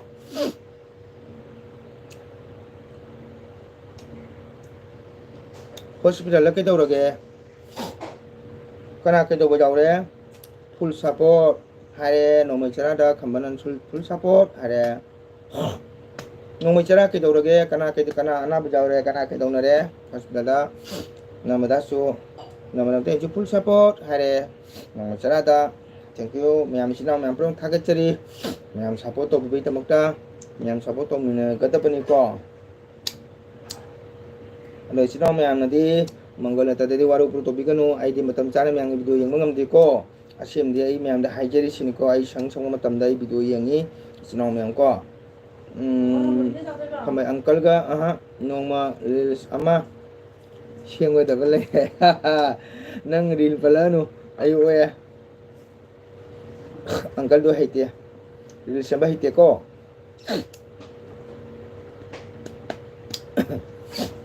nongma cara kana ke to jaloge hospital da untung hairo Angka ko nomor reels ama siam ga da balai ha namadan su hari ni no tam ko ga reels ama siam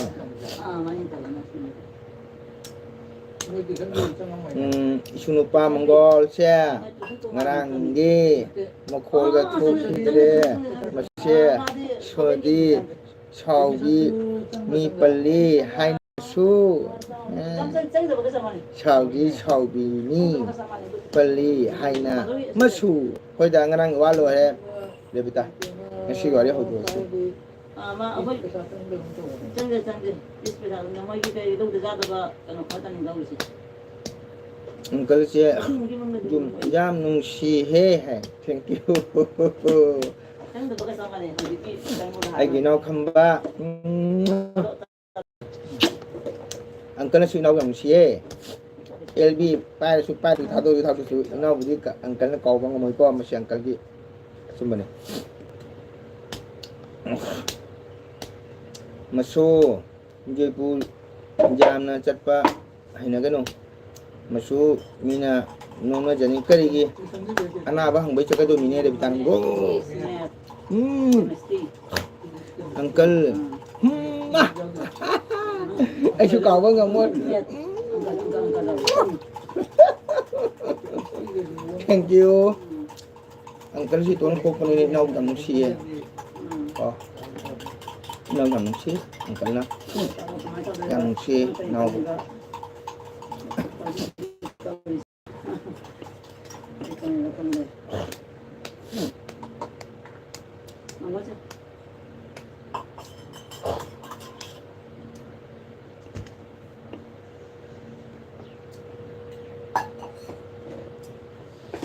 Mayam sinau cha thamina si cha kam tang lanjage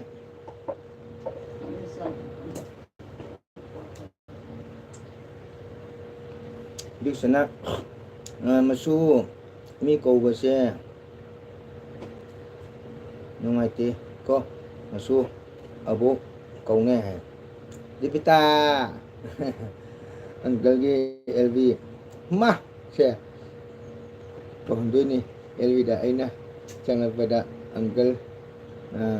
sanggai sia aigi oinadi yang nungajai jing lem na wow uncle gi jum nati uncle na phamise tabro uncle gi jum di khunupon ko uncle na phamise aiga oitani aiga oidan ni jam nungai ba ai jum na ni nungai ta ba khamba gune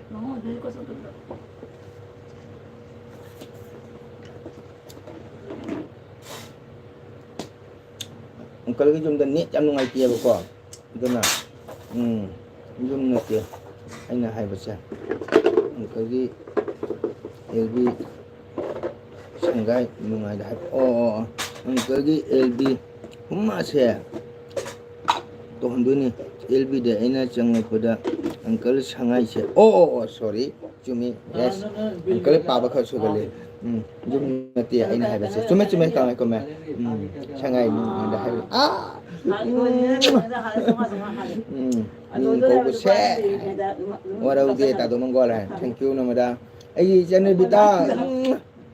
मसुना आई लाई को doctor लाई ओ करी hospital no चारा नंग doctor चखर Gupta है को uncle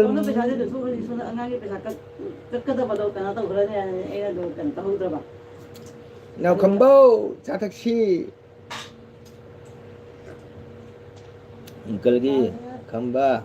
ऐसे जय ꯑꯃꯗꯨꯅ ꯐꯩ ꯑꯁꯤꯅ ꯍꯦꯜꯂꯤ ꯆꯥꯕ ꯄꯩꯁꯥ हुम्मा से जय अंकल की हुम्मा से ꯊꯥꯗ ꯑꯩꯈꯣꯏꯅ ꯂꯥꯛꯏꯁꯦ ꯃꯅꯦ ꯆꯍꯨꯝ ꯌꯥꯡꯈꯩ ꯆꯥꯝꯃꯔꯤꯒꯤ ꯆꯥꯝꯃꯔꯤꯃꯨꯛ ꯂꯣꯏ ꯂꯥꯛꯑꯦꯕ ꯍꯧꯖꯤꯛ ꯂꯨꯄꯥ ꯆꯥꯝꯃꯉꯥꯁꯤꯅ ꯊꯥ ꯑꯃ ꯆꯠꯇꯦ फुलतो नोबेल ꯑꯩ ꯍꯤꯁꯥꯕ ꯄꯥꯕꯗ ꯅꯨꯃꯤꯠ 13 ꯅꯨꯃꯤꯠꯇ ꯆꯠꯂꯦ ओ फुलतोगी नौना हांगबुदुरा ओ फाय कना नाबनो ꯃꯄꯥꯟꯗ ꯖꯦꯅꯒ ꯂꯨꯄꯥ ꯑꯅꯤꯃꯨꯛ ꯋꯥꯏꯔꯒ ꯑꯗꯨꯝ अंकल की ꯀꯥꯖꯪꯉꯦ हुम्मा से ꯅꯠꯇ꯭ꯔꯗꯤ जय ए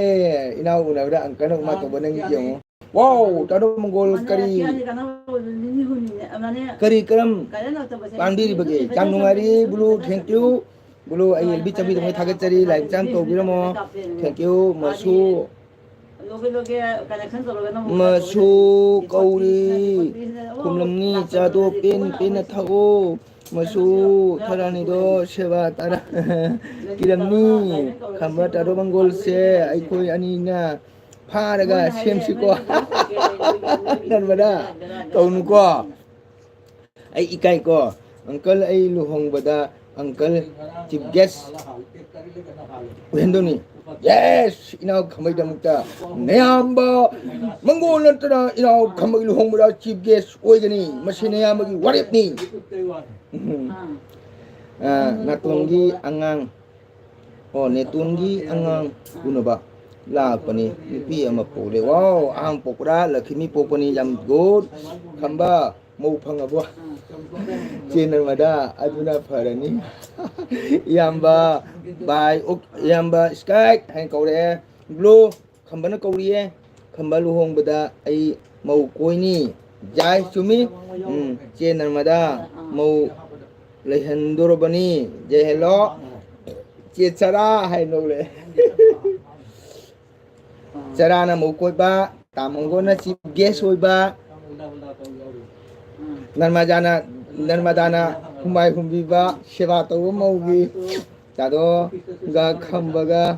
चुमा मयामना वाई करी हागे इनाव खंबा हाय ओहो खंबा ओजा मंगोल खंबा इसे सकी खंग्री है ओजा मंगोल खंबा इसे सकी खंग्री चेनल मदा हा नो करे मा बदर स्काई वेलकम चराना मुकोइबा मंगोलना चीफ गेस्ट होइबा अखोय नर्मदाना इनाव खंबगी रुमाल पारेगा थगन तौबा खंबा हा ओ चेचरा मसु नंगी मिचिदो आइसु निपिदा मिची खलौद्रबो पाखंग उरिङिदा चलेबिदा चे नर्मदा नैदोरे वारिसे खंबा कैनुइनो इसे सकतोइने ओ इसे सकनो मौ कोइरे इसे सौ आइना चीफ गेस्ट होइदोमी अखोय नर्मदाना रुमाना थगनबा चे चरा हाइब्रो मरेदा अखोय हमजना मिचिगा नाचिगा तंगदोमीको मयाम करिनो ngasi खंबागी खंबा इटुबगी लुहोंबसु पुरा मै हौरे आने मया अनसिना चे चरा हाइब्रो हाइबनी तादो मथकता कमेंट पाओ हा मथक कमेंट चखरबने ngobro कमेंट चखरने नमदाय मसे खंबा है हानो खरे नमराई को में खबने ओहो खंबा है दुनिदना तादोगा खंबगा चुमा मयाम ना वाई चाय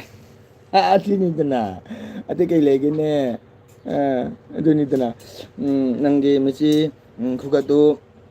थमोय वखल लांगिने लोना लोना विदा मिची खलगा शाउद्रो मसु शाउद्रे मैम हराव मिने साइंस सुन तो बने को मुखिया मैम और उन रोची को एगी एलबी दम यंगी बेसिनो मैम और को तो मुने से को हराव नुंगाय ना सुन तो बने को नो से न को अवा बन नुंगाय लोय काव न को नो चराना मैम सपोर्ट तो बिदामो होय ना मिने बेसिनो मैम पुनो को सपोर्ट तो मिने से नो चरा जो सपोर्ट तो बियो खंबा अबोक हाइरी दो अबोकता है comment thank you blue thagi chari blue duty dra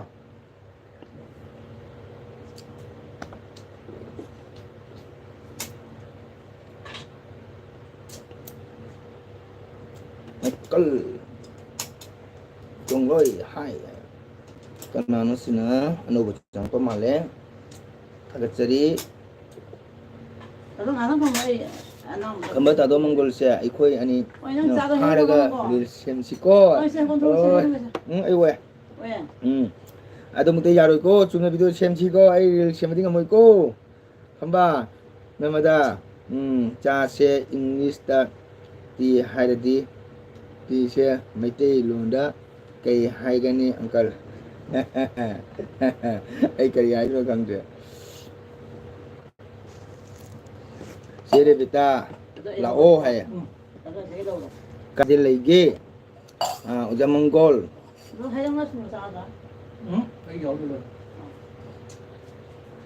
उजा मंगोल पूरी जाओ दे चल लगे है कहीं उजा मंगोल पूरी जाओ दे चल गया कमरा से नमदा फारसी है फाव मसुना खंबा लुहोंबा सुंगी खुंथांगदा सामुगी खुंथांगदा सक्सेनी है चेचरा कइनो सपोर्टनिना लेरमिने है वाओ बेक्टर लाए बेक्टर कुकिंग लेवल बेक्टर वर्किंग थागचरी आगे चैनल चंबी दमकता तौनु तसी है बुबो इसे सबलोइद्रो है लाइदन ओजा थैंक यू बेक्टर थागचरी इसे मनसु जावहन गनी फाबदा होय तोरलो रे चैनल मदा हा नो करे मजामंगो ब्लू पियो हाइबने आई ब्लू पिबसे नुंगाइते को सुम मयाम सपोर्ट तो मनसी मयाम सुम लोना कनेक्ट लेनबनी को आई ब्लू पि याम कीजरे सिनो मयाम सिंगदिदे आई वारो बिरन को आई ngam मखै दुम सपोर्ट तो जगे को आई ब्लू पिबसे याम कीरे अंकल एबीसे आईगा चैनल मदा गना फुल सपोर्ट नि थैंक यू खंबा हा hi driver Har Mahadev good morning Har Mahadev good morning David पुथागचरी न्यू सब्सक्राइबर फ्रॉम कुकिलैंड है ओके थैंक यू अखोई खंबदी होरेन नि अदुनी खंबा फुल सपोर्ट कायदे आई कुकी ओरबसु हा ओरबसु पंजाबी ओरसु बंगाली ओरसु मुस्लिम एगोना कयमते मदो अकाको लेते एगोना कयम नुंगाइतबे ते लोने चिनाव नै खाली मयामना लाना लौबदोना मयाम वखलोनी अदुनी खंबा फुल सपोर्ट चैनल मदा नोमा चे ओइदा पुंसी अंकल गा आइगा चेगा डेट अमा फिस तौसी होय जाय like done hi blue thank you blue चे चरा हा नो खरा दुना चिनाव मैम आइगी चैनल से चंबे एनी कुकी ओइगरा नागावगरा मैते ओइगरा बंगाली ओइगरा एनी जाति जंगपरा कयम कायदे लोना वेलकम तौरी आइडी अखोय मतनाय खाली अमगा नुसिनेद्रगा पुरुं नुसिनेदा बमदो हाउनते खंबा सिनी को नंग हाय सिनी को नंग हाय अदोना नो मैचरा ब्लू पी देना वारो बतौनु को वारो बिगनो like done hi Moni Begum thank you थागचरी मुनी बेगम थागचरी सपोर्ट तौजरी लाइक तौबिदमु मुनी बेगम अदो नुसिबेसिनो मैम मुनी बेगम से मैम सपोर्ट तौबिउ मुनी बेगम ना मैम चंगैबा खंबा एकपम Narmada Meitei ก็เดี๋ยวดีเดี๋ยวดีadugadi amana kanano dagadi vector cooking asisu khoge moni begamna sapto biro comment amam thambiramo moi sodran bek halakani ko moni begam bu thagachari chechara love you boy adagadi hoy khamba lau na chena thamoi seng na welcome toge hoy thank you adunina kai de lege brother ai siljadani morsal thagachari marshal aidi chnaw lo prong welcome to ko aidi lb na sum punga haibande ko aidi ami amata loi khali ko aigona amata aigona nusina ba nusin dabte cheremada ai uncle ga thengnaraga hairake hoi jai khamba ai isai ama saglake ko taro khamba chalo chalo jamungo nachandi waroba kaino khangde punsidesu chawba hide hoi mate aina haibadi nana blue piu habadu kini ko ai blue piu yang ki ai blue piu tamina hai bina jamna ai kero soi kre aduna yang kire hoi khamba tanaro aduga isai amata salo taningi kanada haibano david kise david thagachari laptop biramo aduga sapta de sapto bimu ko khoi chinau changai lp de chinau me prong chiloi support to biramo david ai se mai jeningi cheremada kai pije gani ai khamba giri khangde ko namada ai de han de haidu nonda aina blue piru de ko ai ana mina kono to bidana he to bidana ai yang wa khre ko bekana ha ha ha tare ai di channel ma daga lil semani semu kai de aina kumai jengani chumi blue se mawong amani ko aduni chara no chara aina haijeri sodana haijeri ko changai bechina ma promak changai promak oi support to bu ai wari di kanawa anobu mi ona meda anobu tuna sino duga sapto biro sapoto biro akhoi loi bek to minasi haminasi kai blue piu de ko ai di mobile ge manam du jang khangdamna man he to biram dana ko simbi re mi bendhau nan diga kai no gana khuman gana ando ai hai ro makha sidi uncle ma amta khambagi wari hayeng phawba loi roi aduna phai noi hayeng ba loi de san phai ko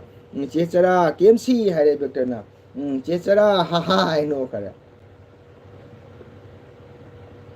aduni nomachara ojam gona haijari se ko chino ma promak oro binu ko ai nam su ko inaw khambana uncle blue pi ai blue pi de better hospital da chabani na hawini uncle ma se handakti makhon ka thole ki jaya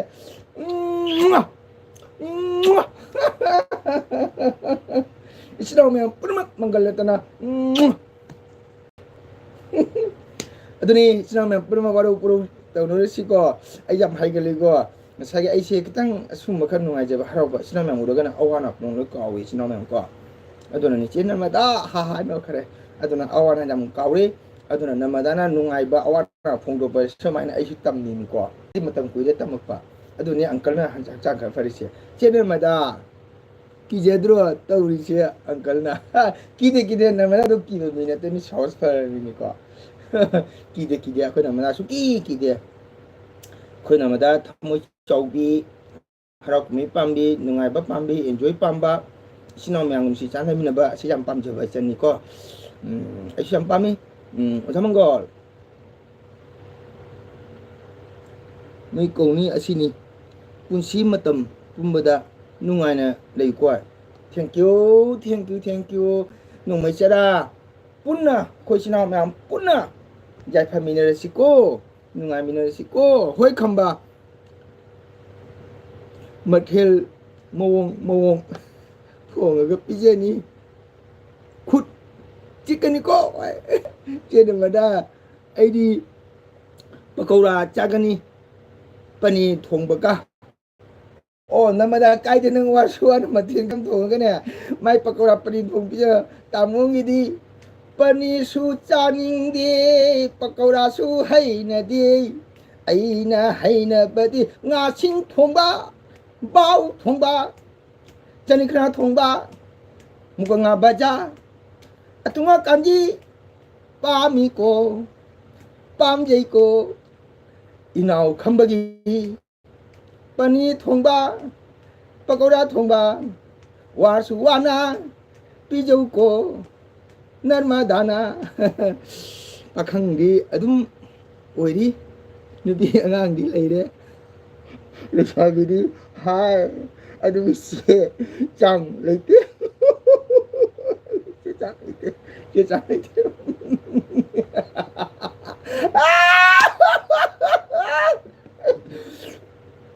hayre ishay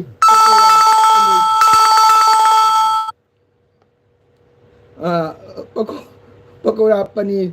ishay amata sur pale palo akal paneer thongba chaningi pakora thongba chaningi inau khambana aina pamjabadi ngasing thongba bao thongba pami ko inau khamba khamba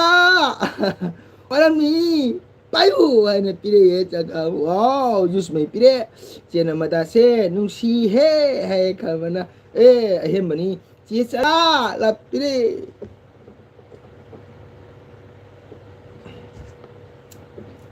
jam nungai chinau hoi inau khamba jam nungsi jam nungai ko kamung ni ko tawri se yam nungai harau kumai sumaina nungsi chanle mina siko chinau mya ko lo na sapoto mina siko go sapoto bina to bini chinau mya o samangona pakora weather molon do hau khare melon do hau khare che namada lil mung dagi kanam tana hin ba ngam loi mangon dagi kanam tani mangam loya chena mada eating staying maini will nungai de ai di nungai de awa nungai kau de nungai ta wakhal kau de manungai amani da nungsi ba isina mayam channel mada jadi channel mada reels mangun dagi kanam tane henwa nongroi uncle se ngasi channel amani oja bau thong bagi isai am sagroi nomai chara kede bye bye haira sungta phone to ni to chak lo ja la uncle se ma se mai hau de he oi ngasi weather phai dana khamba yam thagale inau khamba yam thagale khamba oi ma namadai nga laktri bo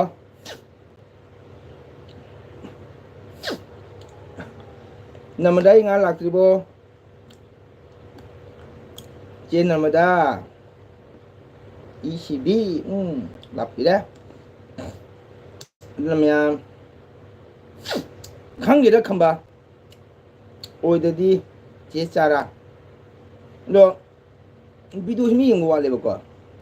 ấy video ngoài tên tuổi không được chứ mà đã là thôi ấy lâu ba là cái này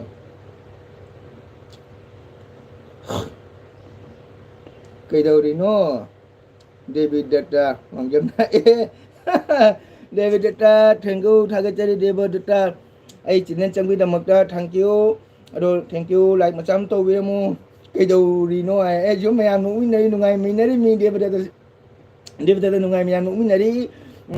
ta do mango cha hau ra kho ma to ro pu ra ga jadi lau la phoi pi ge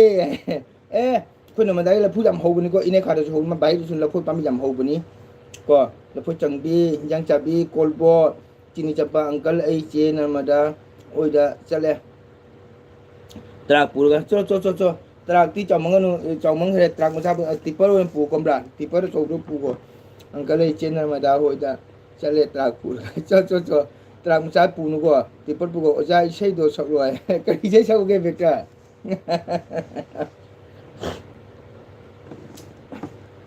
qua lô ba isei ma sala ke mem no kanu ko khoi bek tar cooking na ai gonda isei ma so wa ja isei em to so wa तादो nga लाक्ट्री nga जोंबदो वारुरुब खंगे नमिगी लांगनो वारुरुब खंगे अदो खोगी vector cooking ना इसे मसवे चलके नर्मदा नंगे छंगाई दे लाक दौरी बामराम पूदा खंबय खंबन तिपर पूरगल फोइलो लाकनी हारी nga jo madulaga la phu pambido kahlu uncle lugun thang base maram point manga khak hairo we kari point no hairo uncle khang de nang hairo khamba dipar pur uai che narmada ha ha no kara changda no point to 막 본토로 이게 다 버자도 자로 하이라 그리 하이 나도 벡터 이세 따라봐 벡터 이세 따라봐 오장고 이세 따라보 하하 안갈기 진반 데이 따바 빠메 하하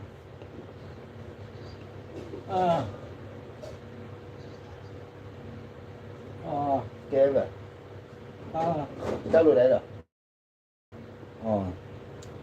lugun thang bai shi kita phang mu tang wali ni kurung ngai ge inau khamba uncle su jang khang ge lugun hai ba lugun se magun jam chauri macha taruk ni brahmana macha mapan si sigi lugun gi gaitri tongana lei ko made inau da nong ta ke ai khoina ima gi pung polo matung da ai khoina baba mama na laiming lo bi ko haidi aham ba popo da imai pan lai lo bani ko se na kong da ko so nam sondra oi ma ta do punsi ta ja dri na mara punsi ta du yin ta ngun thei se nan ma da nang gi changai de la ka do ri inau nu shiwa khambala kani Narmada के छंगाई दला भोइलो बच्चे करने हारी अदो खंबन तिपर पूरे बच्चे करने हारी दो नर्मदा ने गाजो मधुला के लुपा जंगई तीगला भोइ दो कागा सुमांग द धर्मु नर्मदा ऐसा के इसे खंबा तादोगी इसे दो याद रे ओजा तारे नुंगाइब्रे वेक्टर अंकल की संकीर्तन बिद्दा बु अवांग बगा अवांग बथाकता इकाय खुमनजबा उच्चरी थमोय सेंगना थैंक यू इनाव खंबा थैंक यू चेन मजा अदुना फरनी है थैंक यू अदुना अखोना इमाना पो मतुंगा चाही नि परमापन तरा सुरबदी लाइमिंग लो बचाय को लाइमिंग लो बमतुंदा लिलुकुन सिगनी लिलुकुन सिगी मगुन जामना लई अखोना लाइमिंग लो बमतमदा अखोना मपुगी मिखै सोलली को अखोना लुगुन लिलुकुन जाउद्रबदी अखोना इसोगे फमदा मपुगी फमदा हाइम लेमिं कपदा चंदे इमा इपागी आज कर्म तौबदा चंगबजादे अंकल की ओके सिपा है चेनमदा अदुना फरनी है खंबा आइगी इसै से ताव चेनमदा सकलोय तवरनी खंगमा इसैदी हाइबाय ओइदोनी अदुना लिगुन सिबसे अखोना लमक थोपदसु को हाइदी लाइटिन चंगदबं फत्तबा लाइटिन चंगमदे हाय को ngsaगी मंत्रगी मगुनुदना इसोगी मगुनदुना अदुना अखोना लुगुन हाइबा लुगुन सि सिबा मतमदा अखोना बाथरूम चंगबदसु खों हामदसु मपान थोकदसु लुगुन से ओगनादा जेकिनादा जेखतकनी को हादी इनाव खंगमनि जे पाइदि सुमाइन थांगलगा अखोना नारा सुमाना जेकनी खंबा को असि लुगुनजे योंसे अंकल वाय को म्यामनो बिनु को असुमाना लुगुन जेकनी लुगुनजे सुमाना जेकनी को असिरम जेपदि करिमंगनो हाबदा अखोगी लुगुन असि ईश्वरगी मगुन लेबनी अदुना कोक जौग्रबदि मांगजे को अखोगी कोक तैना खोइदो मथकसे मसे पवित्रगी मसकनी अफबा कोई कोक से मसीगी लोना लेको सिगा से लोना मनरम लेको मीट लवाई सिना कोई बिंदावन है खंगे असिना कोई ममिंग लोन लेको अदुना असिगी खुदो मखासिना पापी कुंडने अमांगबा थोंग अदुना खोंग हाम खोपदा थियंगुरो खोलुगदी पाप उगनी मांगी हायदना अखोइना नारे जेपनी नारे जेपगदी सोक्त्रे नको मरमदुना माकी लुगुन मगुन जामना लई अदुना लुगुन हाइबा सी मतमदा लाइ तिन बाउ चंगदे को चंगनी अदुबु कितंग सेफ्टी ओइबा हाइतारे लागी थबंग तो थरोर म तोबंग लागी थोगरम तोबुसु लुगुन सिगनी अदुना हारिबा लुगुन सि गाइति सिको मसी अखोना मंत्र सोली इनाउ खंबा को सि गाइति से अनि से असे गाइ मंत्र सोंगनी मागी लुगुन गाइति मंत्र लई को अदु लुगुन मगुन जामना लई असिनी इसोगी थबक तोरसु लुगुन सिदबा जादे को लाइटने सुकीबा फजखरबा मैतेगी व्यवहार नीति साजत फिजे चाजे यंगु लिक लुकुन सिरगा कोई कोट जेतना पुंग से सपंतंदा वर्ल्ड यूनेस्को ना सिलेक्शन तौरबा दुम फजखरबा मैतेगी फजखरबा कनुनि को अदुना थागतरी अंकल वेलकम अदुना आइगिसु लुगुन लई सिगदबनी अखोय नीति मचासु चही तरा हेक चंगदि ममांगदा लाइमिंग दिखा लौरी अखोना सि लाइमिंग लोबम थौताय लिगुन नाइसी मगुन याम चाउरी को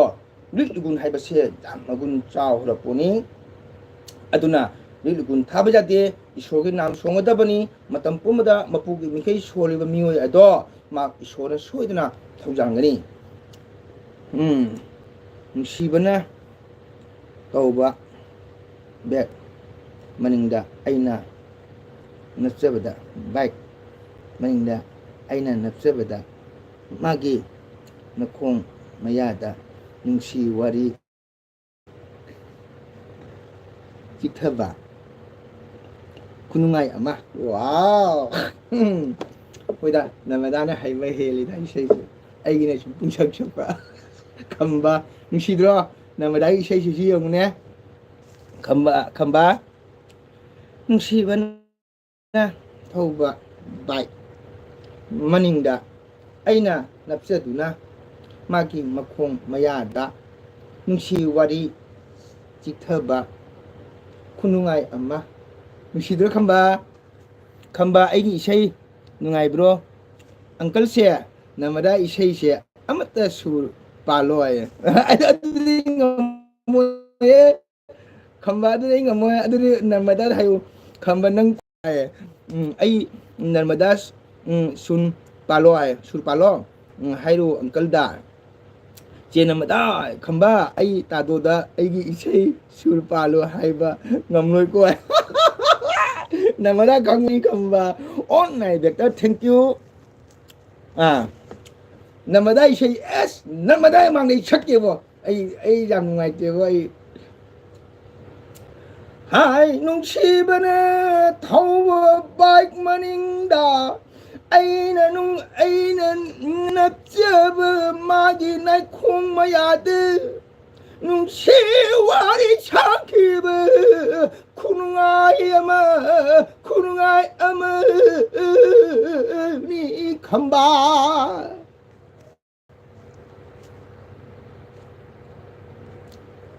on jenamada ha ha ha she hey jenamada ha pamu ba mana pai thoba de pamu magi maning de phamaga pamu mana bai thori gai magi ling mana khudam thamaga nung shiwa ji mana wari shaki badu kau bangam di inau khamba shire jenamada oh my god ichna me aprom bhagat chari welcome yam nungsi chino myam asigi nungai ba punsi se ngasi ningthoka ba numita nungai ba chino myam harau kumai sigu amuk lakhidra chino myam si khalubada amuk thu nungai te ngasi hogi ba ningthoka ba ngasi gi harau nungai ba minu ase hayeng amuk lakhidra inausa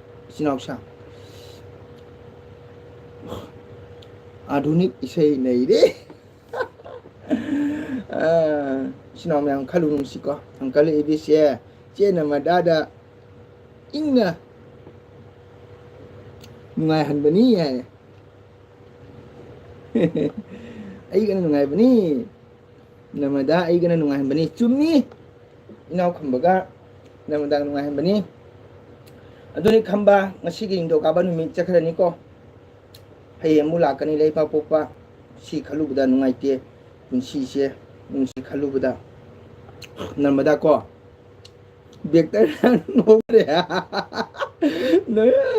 ꯕꯦꯛꯇꯔ ꯅꯣꯛꯊꯔꯦꯕ ꯑꯩꯒꯤ ꯏꯁꯩ ꯇꯥꯕꯗ ꯕꯦꯛꯇꯔ ꯅꯣꯛꯅꯅꯨꯀꯣ ꯑꯣꯖꯥꯅ ꯁꯨꯝ ꯍꯔꯥꯎꯃꯟꯒꯤꯅ ꯁꯨꯝ ꯇꯧꯕꯅꯦ ꯅꯈꯣꯡ ꯅꯌꯥꯗ ꯍꯥꯏꯕꯅꯤ ꯃꯁꯨ ꯄꯥꯔꯤꯗꯣ ꯁꯣꯏꯔꯦ ꯍꯣꯏ ꯍꯣꯏ ꯅꯈꯣꯡ ꯃꯌꯥꯗ ꯆꯨꯝꯃꯦ ꯑꯪꯀꯜ ꯑꯩ ꯊꯕꯛ ꯑꯃ ꯇꯧꯔꯨꯒꯦ ꯕꯥꯏ ꯑꯣꯏꯔꯒꯦ ꯑꯣꯀꯦ ꯈꯝꯕ ꯕꯥꯏ ꯕꯥꯏ ꯀꯨꯏꯅ ꯑꯪꯀꯜ ꯁꯞꯄꯣꯔꯠ ꯇꯧꯕꯤꯔꯝꯃꯦ ꯃꯇꯝ ꯄꯨꯝꯕꯗ ꯏꯅꯥꯎ ꯃꯪꯒꯣꯜ ꯑꯣꯏꯌꯨ ꯀꯣ ꯃꯪꯒꯣꯜ ꯑꯣꯏꯌꯨ ꯃꯇꯝ ꯃꯥꯡꯍꯟꯒꯅꯨ ꯏꯅꯥꯎ ꯈꯝꯕ ꯅꯔꯃꯗꯥ ꯅꯣꯛꯅ ꯂꯩꯔꯤꯔꯥ ꯅꯠꯇ꯭ꯔꯒꯅ ꯍꯤꯟꯖꯥꯡ ꯁꯦꯝꯃꯤꯔꯥ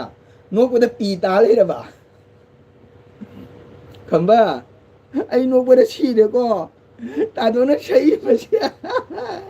ꯅꯨꯡꯁꯤꯕꯒꯤ ꯏꯁꯩ ꯃꯥꯟꯗ꯭ꯔꯦ ꯁꯣꯔꯒꯤ ꯏꯁꯩ ꯃꯥꯜꯂꯦꯀꯣ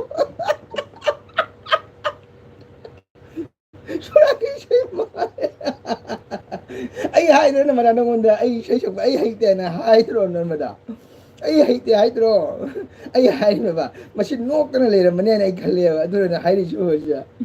ꯈꯝꯕ ꯑꯩ ꯅꯣꯛꯄꯗ ꯁꯤꯔꯦ ꯏꯆꯦꯃꯟ ꯇꯥꯍꯜꯂꯨ ꯅꯔꯃꯗꯥ ꯏꯆꯦꯃꯟ ꯇꯥꯍꯜꯂꯨ ꯏꯆꯦꯃꯟ ꯇꯥꯍꯜꯂꯨ ꯏꯆꯦꯃꯟ ꯇꯥꯍꯜꯂꯨ ꯆꯦ ꯆꯔꯥ ꯃꯁꯨ ꯑꯣꯛꯆꯔꯦ ꯃꯁꯨ ꯑꯣꯛꯆꯔꯦ ꯍꯥꯏꯌꯦ ꯔꯦꯕꯤꯇꯥ ꯍꯥꯍꯥꯏ ꯅꯣꯛꯈꯔꯦ ꯑꯣꯛꯆꯔꯦ ꯍꯥꯏꯌꯦ ꯔꯦꯕꯤꯇꯥꯅ ꯑꯣ ꯏꯃꯥ ꯁꯤꯅꯤꯀꯣ ꯅꯔꯃꯗꯥ ꯅꯨꯡꯉꯥꯏꯕ ꯄꯨꯟꯁꯤ ꯀꯥꯏꯁꯦꯀꯣ ꯉꯥꯛꯇꯪꯗ ꯑꯋꯥ ꯑꯅꯥ ꯂꯣꯏ ꯀꯥꯎꯈ꯭ꯔꯃꯤ ꯅꯔꯃꯗꯥ ꯀꯣ ꯅꯠꯇ꯭ꯔꯥ ꯉꯥꯛꯇꯪꯗ ꯑꯋꯥ ꯑꯅꯥ ꯂꯣꯏ ꯀꯥꯎꯔꯃꯤꯀꯣ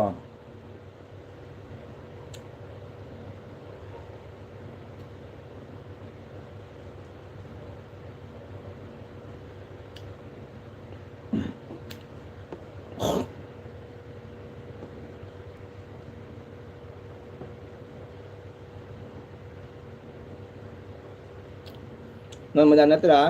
ꯉꯥꯛꯇꯪꯗ ꯑꯋꯥ ꯑꯅꯥ ꯂꯣꯏ ꯀꯥꯎꯔꯃꯤꯀꯣ ꯏꯅꯥꯎ ꯈꯝꯕ ꯕꯥꯏ ꯑꯣꯏꯈ꯭ꯔꯦ ꯃꯥ ꯊꯕꯛ ꯂꯩ ꯍꯥꯏ ꯏꯆꯤꯟ ꯏꯅꯥꯎ ꯃꯌꯥꯝ ꯅꯝꯕꯗ ꯏꯅꯥꯎ ꯈꯝꯕꯅ ꯌꯥꯝ ꯁꯞꯄꯣꯔꯠ ꯇꯧꯕꯤꯌꯦ ꯑꯩꯁꯦ ꯅꯔꯃꯗꯥꯒꯅ ꯏꯆꯤꯟ ꯏꯅꯥꯎ ꯄꯨꯝꯅꯃꯛꯁꯨ ꯂꯣꯏ ꯁꯞꯄꯣꯔꯠ ꯇꯧꯋꯤꯀꯣ ꯑꯗꯨꯕꯨ ꯃꯣꯏꯅ ꯑꯃꯨꯛ ꯅꯨꯡꯁꯤꯕ ꯍꯦꯜꯂꯦ ꯑꯩꯉꯣꯟꯗ ꯏꯁꯩꯗꯣ ꯅꯨꯡꯉꯥꯏꯅ ꯅꯣꯛꯂꯤꯃꯤ ꯑꯣꯖꯥ ꯋꯥꯎ ꯊꯦꯡꯀ꯭ꯌꯨ ꯕꯦꯛꯇꯔꯅ ꯊꯥꯒꯠꯄꯤꯔꯛꯏ ꯅꯨꯡꯉꯥꯏ ꯅꯣꯛꯏꯃꯦ ꯑꯗꯨꯕꯨ ꯊꯃꯣꯏꯗꯗꯤ ꯅꯣꯛꯑꯝꯒꯅꯤꯀꯣ ꯑꯣꯖꯥ ꯃꯉꯣꯟ ꯏꯁꯩꯁꯨ ꯀꯔꯤꯗꯁꯨ ꯑꯙꯨꯅꯤꯛꯂ ꯈꯨꯅꯨꯡ ꯏꯁꯩꯗ ꯒ꯭ꯌꯥꯟ ꯃꯦꯟ ꯇꯥꯗ꯭ꯔꯦ ꯍꯥꯏꯅ ꯑꯩ ꯈꯪꯉꯦꯕ ꯅꯔꯃꯗꯥ ꯅꯣꯛꯇꯅ ꯂꯩꯔꯝꯒꯅꯤ ꯍꯥꯏꯅ ꯃꯥ ꯅꯣꯛꯑꯝꯃꯤꯗꯣ ꯎꯕ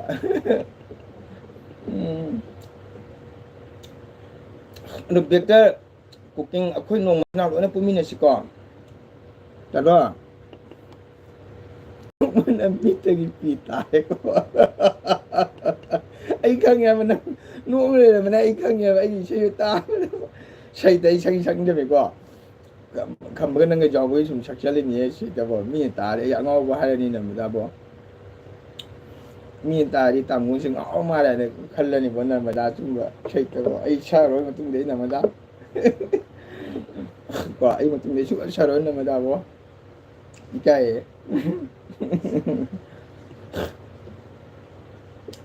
ꯉꯥꯛꯇꯪꯁꯦ ꯑꯋꯥ ꯑꯅꯥ ꯂꯣꯏ ꯀꯥꯎꯔꯦ ꯅꯔꯃꯗꯥ ꯔꯦꯕꯤꯇꯥ ꯆꯥꯛ ꯊꯣꯡꯉꯕꯣ ꯍꯪꯉꯦ ꯊꯣꯡꯉꯝꯈꯤꯔꯣꯏ ꯅꯔꯃꯗꯥ ꯊꯣꯡꯉꯝꯈꯤꯔꯣꯏ ꯍꯣꯏ ꯕꯤꯁꯨꯗ ꯑꯝꯇ ꯀꯧꯁꯜꯂꯨ ꯃꯥ ꯇꯥꯅ ꯂꯩꯔꯝꯗꯣꯏꯅꯤ ꯃꯥ ꯇꯥꯅ ꯂꯩꯔꯝꯒꯅꯤ ꯑꯩꯈꯣꯏ ꯉꯥꯡꯁꯦ ꯃꯥ ꯂꯣꯏ ꯇꯥꯗꯣꯏꯅꯤ ꯈꯪꯕ꯭ꯔꯥ ꯑꯗꯨ ꯀꯣꯟꯅ ꯍꯥꯏꯔꯛꯀꯅꯦꯕꯀꯣ ꯔꯦꯕꯤꯇꯥ ꯆꯥꯛ ꯊꯣꯡꯉꯕꯣ ꯊꯣꯡꯉꯕꯣ ꯅꯔꯃꯗꯥ ꯄꯨꯛꯂꯤ ꯅꯥꯏꯕꯣ ꯁꯩꯇ ꯌꯦꯠ ꯄꯨꯛꯁꯤ ꯅꯥꯏ ꯔꯦꯕꯤꯇꯥ ꯏꯁꯩ ꯅꯨꯡꯉꯥꯏꯕ꯭ꯔꯥ ꯍꯪꯉꯨꯅꯨꯅꯦ ꯅꯔꯃꯗꯥ ꯅꯪꯕꯨ ꯑꯩ ꯇꯜꯂꯦꯕꯣ ꯅꯪ ꯍꯦꯜꯂꯣ ꯑꯣꯖꯥ ꯌꯣꯜꯍꯟꯕ ꯂꯥꯏꯁ꯭ꯔꯝ ꯍꯦꯜꯂꯣ ꯑꯣꯖꯥ ꯂꯥꯏꯁ꯭ꯔꯝ ꯊꯥꯒꯠꯆꯔꯤ ꯑꯣꯖꯥꯒꯤ ꯆꯦꯅꯦꯜ ꯆꯪꯕꯤꯔꯛꯄ ꯑꯗꯨ ꯂꯥꯏꯛ ꯃꯆꯥ ꯑꯃ ꯇꯧꯕꯤꯔꯝꯃꯣ henba lai sam chai sing charbo hoji kai tawrige ojagi chene changmi bitamokta haninga den thagachari ko noi mayam na ojabu nungsi bidana changbi support to bibase oja jam no pile ja jam nungai harawe ko aduna cheno mayam support dagini ojana haiba hitaba khar video kha khamyam da miyung ta halise ko noi mayam ni meeting deni noi mayam support dagini ko support to view like to view ko lai sam chai sing charbo henba aduna mada isu juku chakadom ni ko koi kubo masang on lebe ngan ku thare bana ku thare chalu ji lau wana hare no tang chalu ge ko ni hen bana ai gi channel yu hen ba blog cha to biramo okay yu hen ba sudan to jure ge yu hen ba kai lam gi no yu hen ba waro bo jadi ai soidana to rake ko ado ai gi channel da comment macha ma thambiramo support to biramo ai soidana hanjirake yu hen ba ko yuhanba blog sai soin tok jerake aduga mathaka leiba narmada maitei khamba yekpam ko di vector cooking and blog mogbisu support to view ko lon support to minasi yuhanba karim khalunu ko vector cooking and blog haise mapusu support to modi loi sinur matani ko khodi nongna changapani khodi jinoni aduna aikona khara khara support to minasi jumin matari bro yuhanba na ojam golgi channel da sapam thambiramo ko aduga support to biramo soidana oja hanjirake aduga mathakta nangi ireiba comment sigi makha da leiriba narmada maitei asi chu nang ise ko bakai de ise narmada ta su nang support to biro modi yamna sinoni ri vector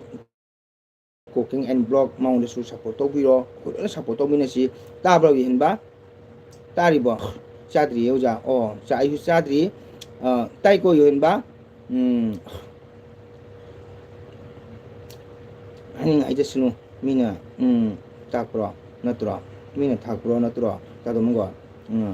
lambita chumna chalaga lore ko hoi chumi namada du ikai jariba tamgo na di sai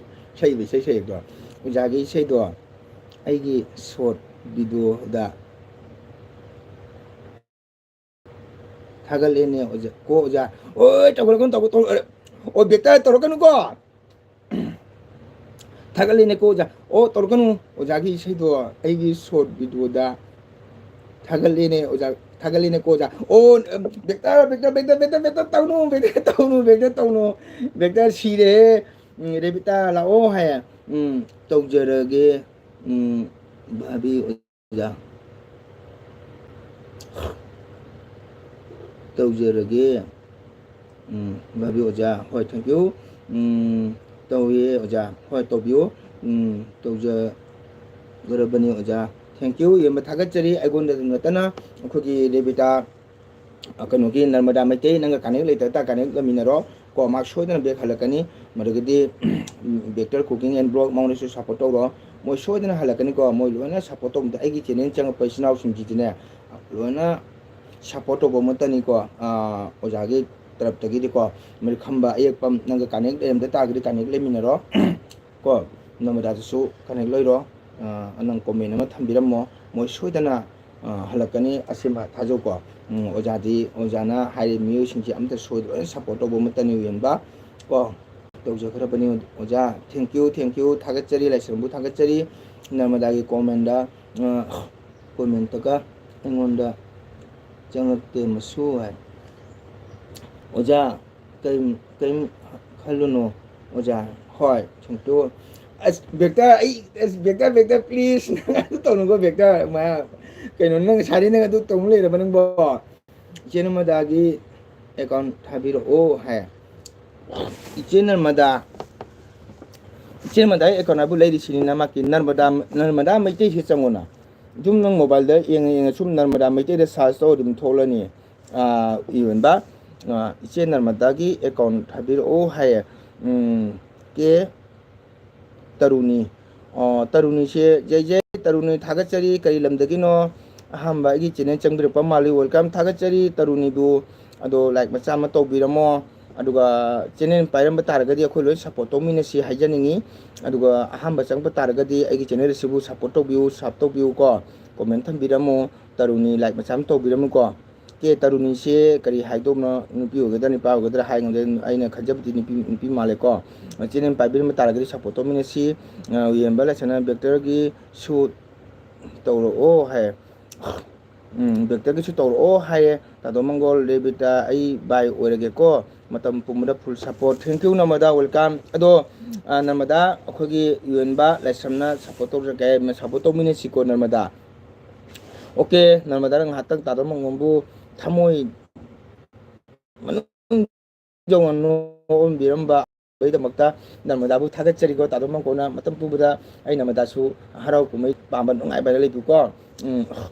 ꯇꯥꯗꯣ ꯃꯪꯒꯣꯜ ꯔꯦꯕꯤꯇꯥ ꯑꯩ ꯕꯥꯏ ꯑꯣꯏꯔꯒꯦꯀꯣ ꯃꯇꯝ ꯄꯨꯝꯕꯗ full support ꯀꯦ ꯇꯔꯨꯅꯤꯅ yes hi thank you ꯊꯥꯒꯠꯆꯔꯤ ꯇꯔꯨꯅꯤꯕꯨ ꯀꯣ ꯑꯗꯣ ꯌꯣꯟꯕ ꯅꯪ ꯂꯣꯏꯅ ꯀꯣꯃꯦꯟ ꯑꯃ ꯊꯝꯈ꯭ꯔꯣ ꯀꯣꯃꯦꯟ ꯑꯃ ꯊꯝꯕꯤꯈ꯭ꯔꯣ ꯑꯗꯨꯒ ꯃꯣꯏ ꯁꯣꯏꯗꯅ ꯍꯟꯖꯔꯅꯤꯀꯣ ꯆꯦ ꯅꯝꯕꯔꯗ ꯕꯥꯏ ꯑꯣꯏꯈꯤꯗꯣꯔꯦ ꯀꯣ ꯅꯝꯕꯔꯗ ꯁꯣꯏꯗꯅ ꯑꯣꯏꯅ ꯍꯜꯂꯛꯀꯅꯤ ꯕꯦꯛꯇꯔꯁꯨ ꯕꯦꯛꯇꯔꯒꯤꯁꯨ ꯊꯥꯔꯛꯑꯣ ꯍꯥꯏꯌꯦ ꯑꯗꯨꯗꯤ ꯃꯥ ꯕꯦꯛꯇꯔꯒꯤꯁꯨ ꯁꯨꯝ ꯂꯩꯕꯅꯤ ꯕꯦꯛꯇꯔ ꯀꯨꯀꯤꯡ ꯑꯦꯟ ꯕ꯭ꯂꯣꯛ ꯍꯥꯏꯁꯦ ꯁꯤ ꯑꯗꯨꯝ ꯆꯪꯉꯣꯅ ꯌꯣꯟꯕ ꯂꯥꯏꯁ꯭ꯔꯝ ꯑꯁꯤ ꯑꯗꯨꯝ ꯆꯪꯉꯣ ꯕꯦꯛꯇꯔ ꯀꯨꯀꯤꯡ ꯑꯦꯟ ꯕ꯭ꯂꯣꯛ ꯑꯅ ꯑꯁꯤ ꯑꯗꯨꯝ ꯆꯪꯉꯣ ꯆꯪꯉꯒ ꯁꯨꯝꯃꯛ ꯁꯞꯄꯣꯔꯠ ꯇꯧꯖꯔꯛꯀꯅꯤ ꯁꯣꯏꯗꯅ ꯃꯣꯏ ꯁꯞꯄꯣꯔꯠ ꯇꯧꯔꯛꯀꯅꯤꯀꯣ ꯅꯪꯁꯨ ꯁꯞꯄꯣꯔꯠ ꯇꯧꯈ꯭ꯔꯣ ꯑꯗꯨꯅꯤ ꯑꯣꯖꯥ ꯃꯪꯒꯣꯟꯅ ꯍꯥꯏꯒꯗꯕꯀꯣ ꯑꯣꯖꯥ ꯄ꯭ꯂꯤꯖ ꯀꯔꯤꯁꯨ ꯈꯜꯂꯨꯅꯣ ꯍꯣꯏ ꯃꯥ ꯕꯦꯛꯇꯔ ꯅꯪꯕꯣ ꯑꯩ ꯕꯦꯛꯇꯔ ꯅꯪ ꯇꯧꯔꯤꯁꯦ ꯀꯔꯤꯅꯣ ꯅꯪꯕꯣ ꯑꯣꯖꯥ ꯃꯪꯒꯣꯟꯅ ꯃꯤ ꯅꯣꯡꯅꯈꯤ ꯇꯥꯔꯦ ꯍꯥꯏꯕꯅꯤ ꯃꯤꯅ ꯃꯥ ꯀꯔꯤꯅꯣ ꯁꯤꯕꯨ ꯑꯩꯕꯨ ꯑꯣꯜ ꯃꯣꯗꯦꯜꯅꯤꯅꯒ ꯍꯥꯏꯈ꯭ꯔꯅꯤ ꯑꯩꯁꯦ ꯕꯦꯛꯇꯔ ꯑꯣꯏꯃ ꯑꯩ ꯁꯤꯔꯦ ꯕꯦꯛꯇꯔ ꯅꯪ ꯇꯧꯔꯤꯁꯤꯕꯣ ꯑꯣꯖꯥ ꯄ꯭ꯂꯤꯖ ꯀꯔꯤꯁꯨ ꯈꯜꯂꯨꯅꯨ ꯑꯣꯏꯃ ꯕꯦꯛꯇꯔ ꯅꯪ ꯇꯧꯔꯤꯁꯦ ꯀꯩꯅꯣ ꯅꯪꯕꯣ ꯃꯤꯅ ꯑꯣꯖꯥ ꯃꯪꯒꯣꯟꯁꯦ ꯉꯥꯎꯔ ꯃꯥꯜꯂꯦ ꯍꯥꯏꯈ꯭ꯔꯅꯤ ꯍꯥꯏꯕꯅꯦ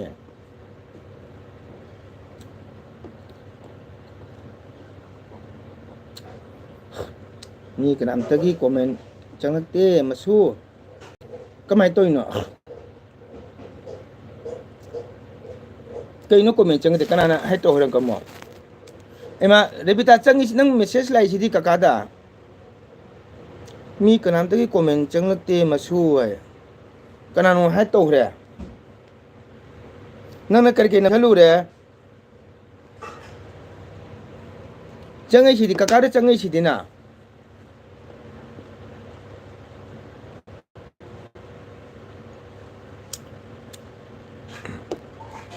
ꯔꯦꯕꯤꯇꯥ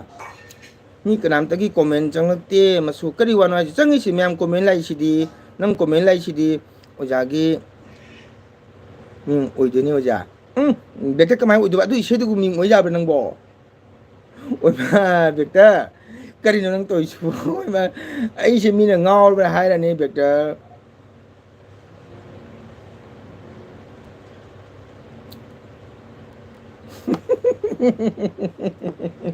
ꯑꯩ ꯕꯦꯛꯇꯔ ꯑꯩ ꯅꯣꯡ ꯁꯤꯗꯣꯔꯦ ꯕꯦꯛꯇꯔ ꯅꯪ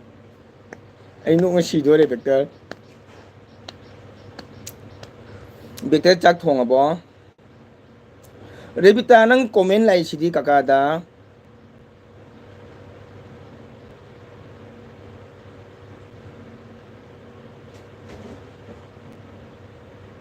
ꯔꯦꯕꯤꯇꯥ ꯇꯥꯕ꯭ꯔꯥ ꯀꯀꯥ ꯅꯥꯏꯁꯦ ꯅꯪꯒꯤ comment ꯆꯪꯉꯛꯏꯁꯤꯗꯤ ꯀꯀꯥꯒꯤꯗ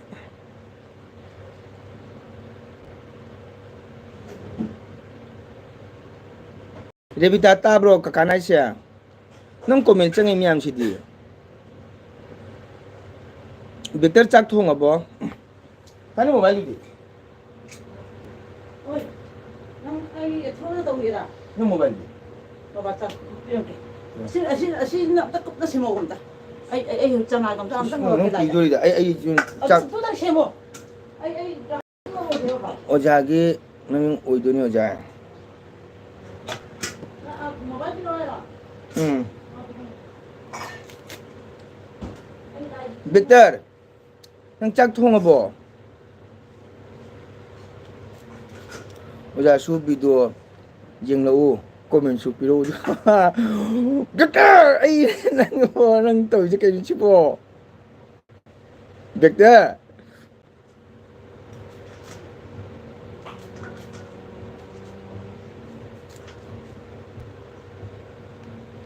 ꯕꯦꯛꯇꯔ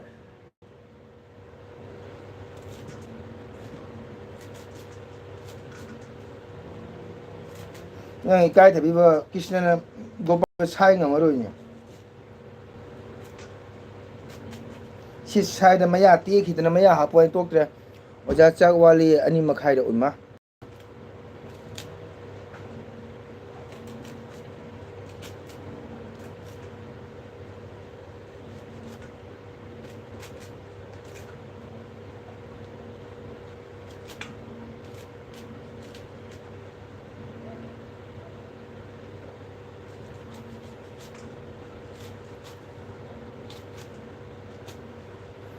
ngатang khambga namadalena pukpan singura undadi changdre ne masu hoy kaino changde nang comment lai sidina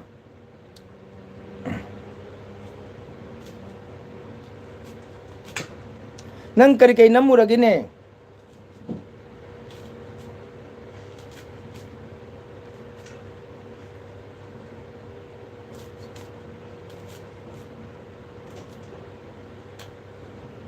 Rebita kakada nangi message tangai sidina karimda namlu de masu adu kamai chang kai du chang di kana hai to jana ai gyamin ta de to isu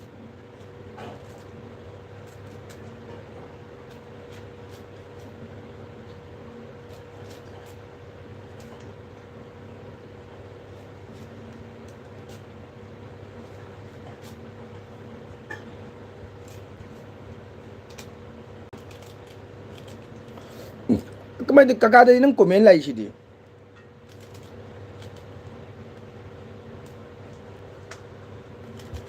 mobile kare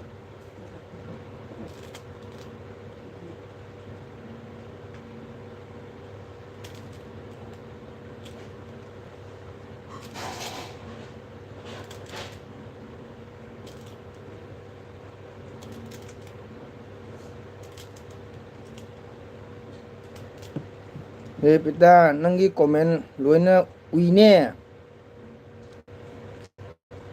oh better nangi irebi comment ke semangon u dia ye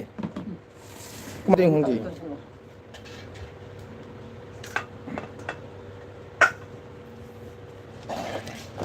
better tabra monam do u dia ne comment se better ang thanga khar boji odam ngongi do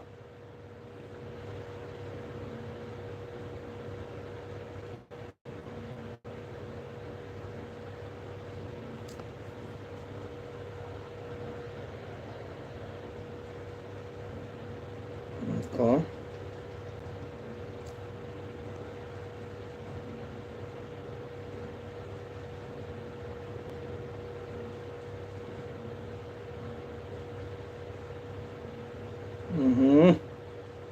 Tết better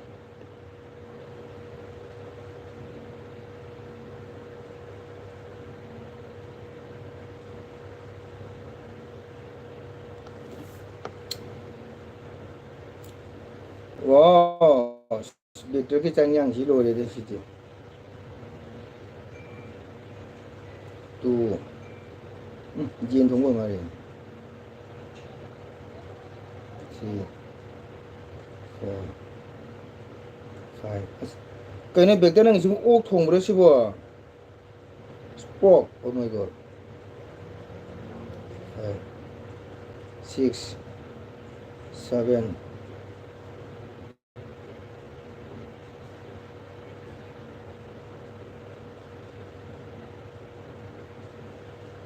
7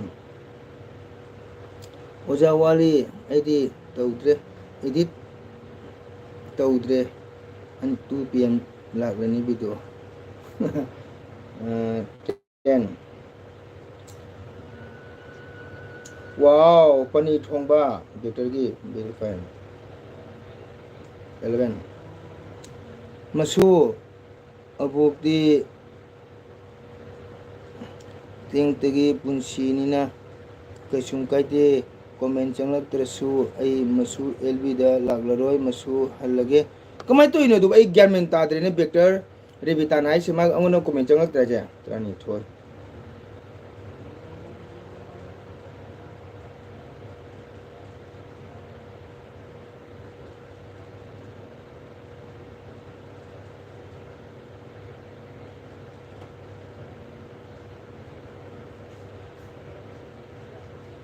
Lore better ki ok thong masidi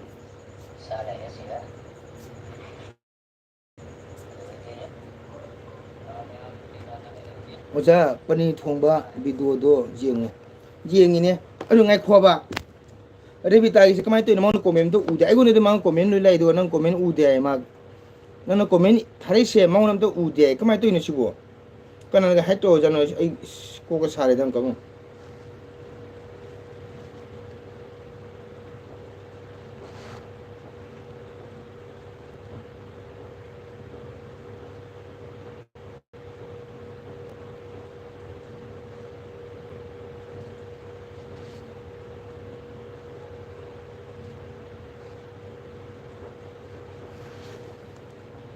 Rebita ai comment ubra ya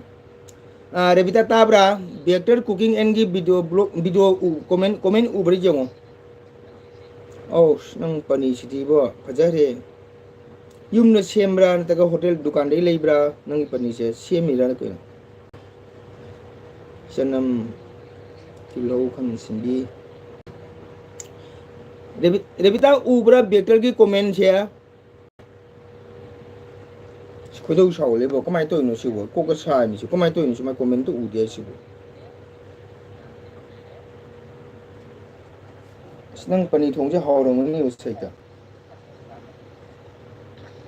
Rebita ka kan ko ita dami vector gi comment lai su ubra Rebita ai gi comment ubra hangi se nang ubra ba ha natte si bamun jum ni ha renu ase kanano dia reso betul lah saya rel crossing saya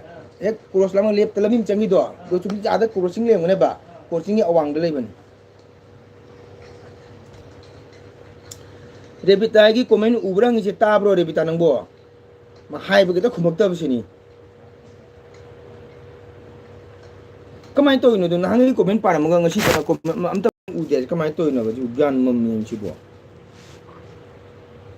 pani kutong sibu ka ino takai le sibo jerum la oh paneer curry hai ba jodri nam ine Rebita gi comment ubra hangi se khumo wai nang bo Rebita nang bu thokra ban to khumo nang bo mayam sinau sirbe sinau mayam kamai to ino ai Rebita chen gi comment mayang comment am ta mang mobile da lak tre hai aro sinau mayam kamai to ino Rebita taribo better cooking and blog and changa pre jong nangi video duga nangi mobile ko comment la pre jong snang yang kutung i haw ni ho pari pun su ko jaw ni mamta tin butare better nangi kutung su u bude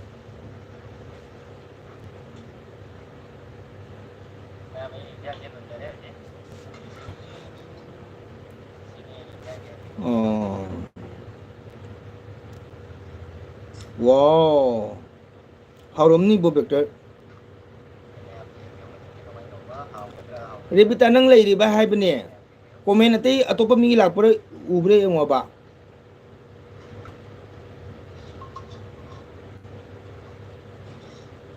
so ko ithan ta gi punsi ni na te sum kai de mai wai ho mai masi ngang ki bo thadan ni bo nang imang de le nang phujal ni nang sai na ine bo te sum kai de comment chang lak te su ai oja Rebita gi mingda changlu aduga haina leiba duga kamaina leige jengo aduga hairo engonda Rebita gi chang hairo asuna ni ku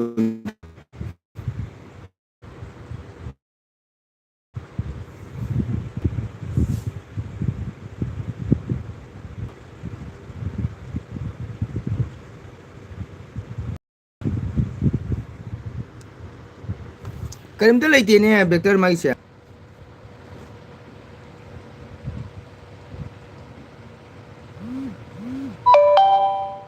haurom mi jamna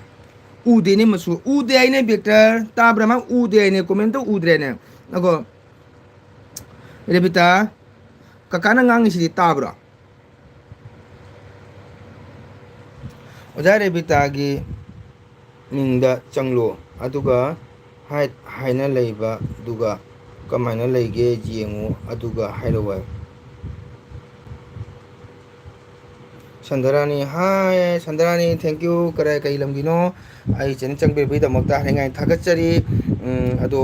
like ꯇꯧꯕꯤꯔꯝꯃꯨ ꯀꯣ ꯑꯗꯨꯒ ꯁꯞ ꯇꯧꯕꯤꯔꯝꯃꯨ ꯎꯅꯗ꯭ꯔꯦ ꯃꯁꯨ ꯀꯅꯥꯝꯇꯒꯤ ꯐꯔꯦ ꯎꯗꯁꯨ ꯀꯀꯥ ꯎꯕ꯭ꯔꯕ ꯅꯪ ꯌꯥꯝ ꯇꯔꯀ ꯊꯥꯡꯀꯅꯨꯁꯦ ꯃꯥꯏ ꯀꯣꯆꯤ ꯍꯧꯕꯤꯁꯤ ꯈꯣꯏꯗꯧ ꯂꯩꯁꯦ ꯀꯀꯥꯅ ꯉꯥꯡꯉꯤꯁꯦ ꯀꯀꯥꯁꯨ ꯎꯕ꯭ꯔꯕ ꯅꯪꯒꯤ ꯃꯣꯕꯥꯏꯜꯗꯨꯒ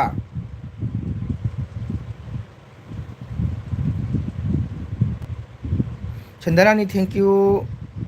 ꯂꯥꯏꯛ ꯇꯧꯕꯤꯔꯝꯃꯣ ꯀꯩ ꯂꯝꯗꯒꯤꯅꯣ ꯔꯦꯕꯤꯇꯥ ꯃꯤꯅ ꯉꯥꯡꯉꯤꯁꯦ ꯇꯥꯎ ꯍꯥꯏꯕ ꯅꯪ ꯍꯧꯖꯤꯛ ꯀꯀꯥ ꯑꯦꯜꯕꯤ ꯊꯥꯏꯁꯦ ꯀꯀꯥꯁꯨ ꯎꯕ꯭ꯔꯥ ꯍꯥꯏꯕ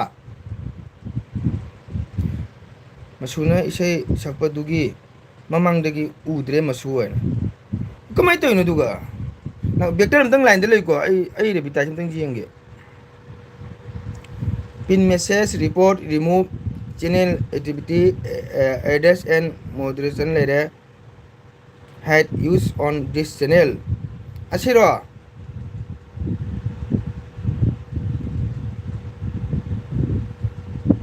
ꯔꯦꯕꯤꯇꯥ ꯁꯨꯝ ꯂꯩ ꯂꯪ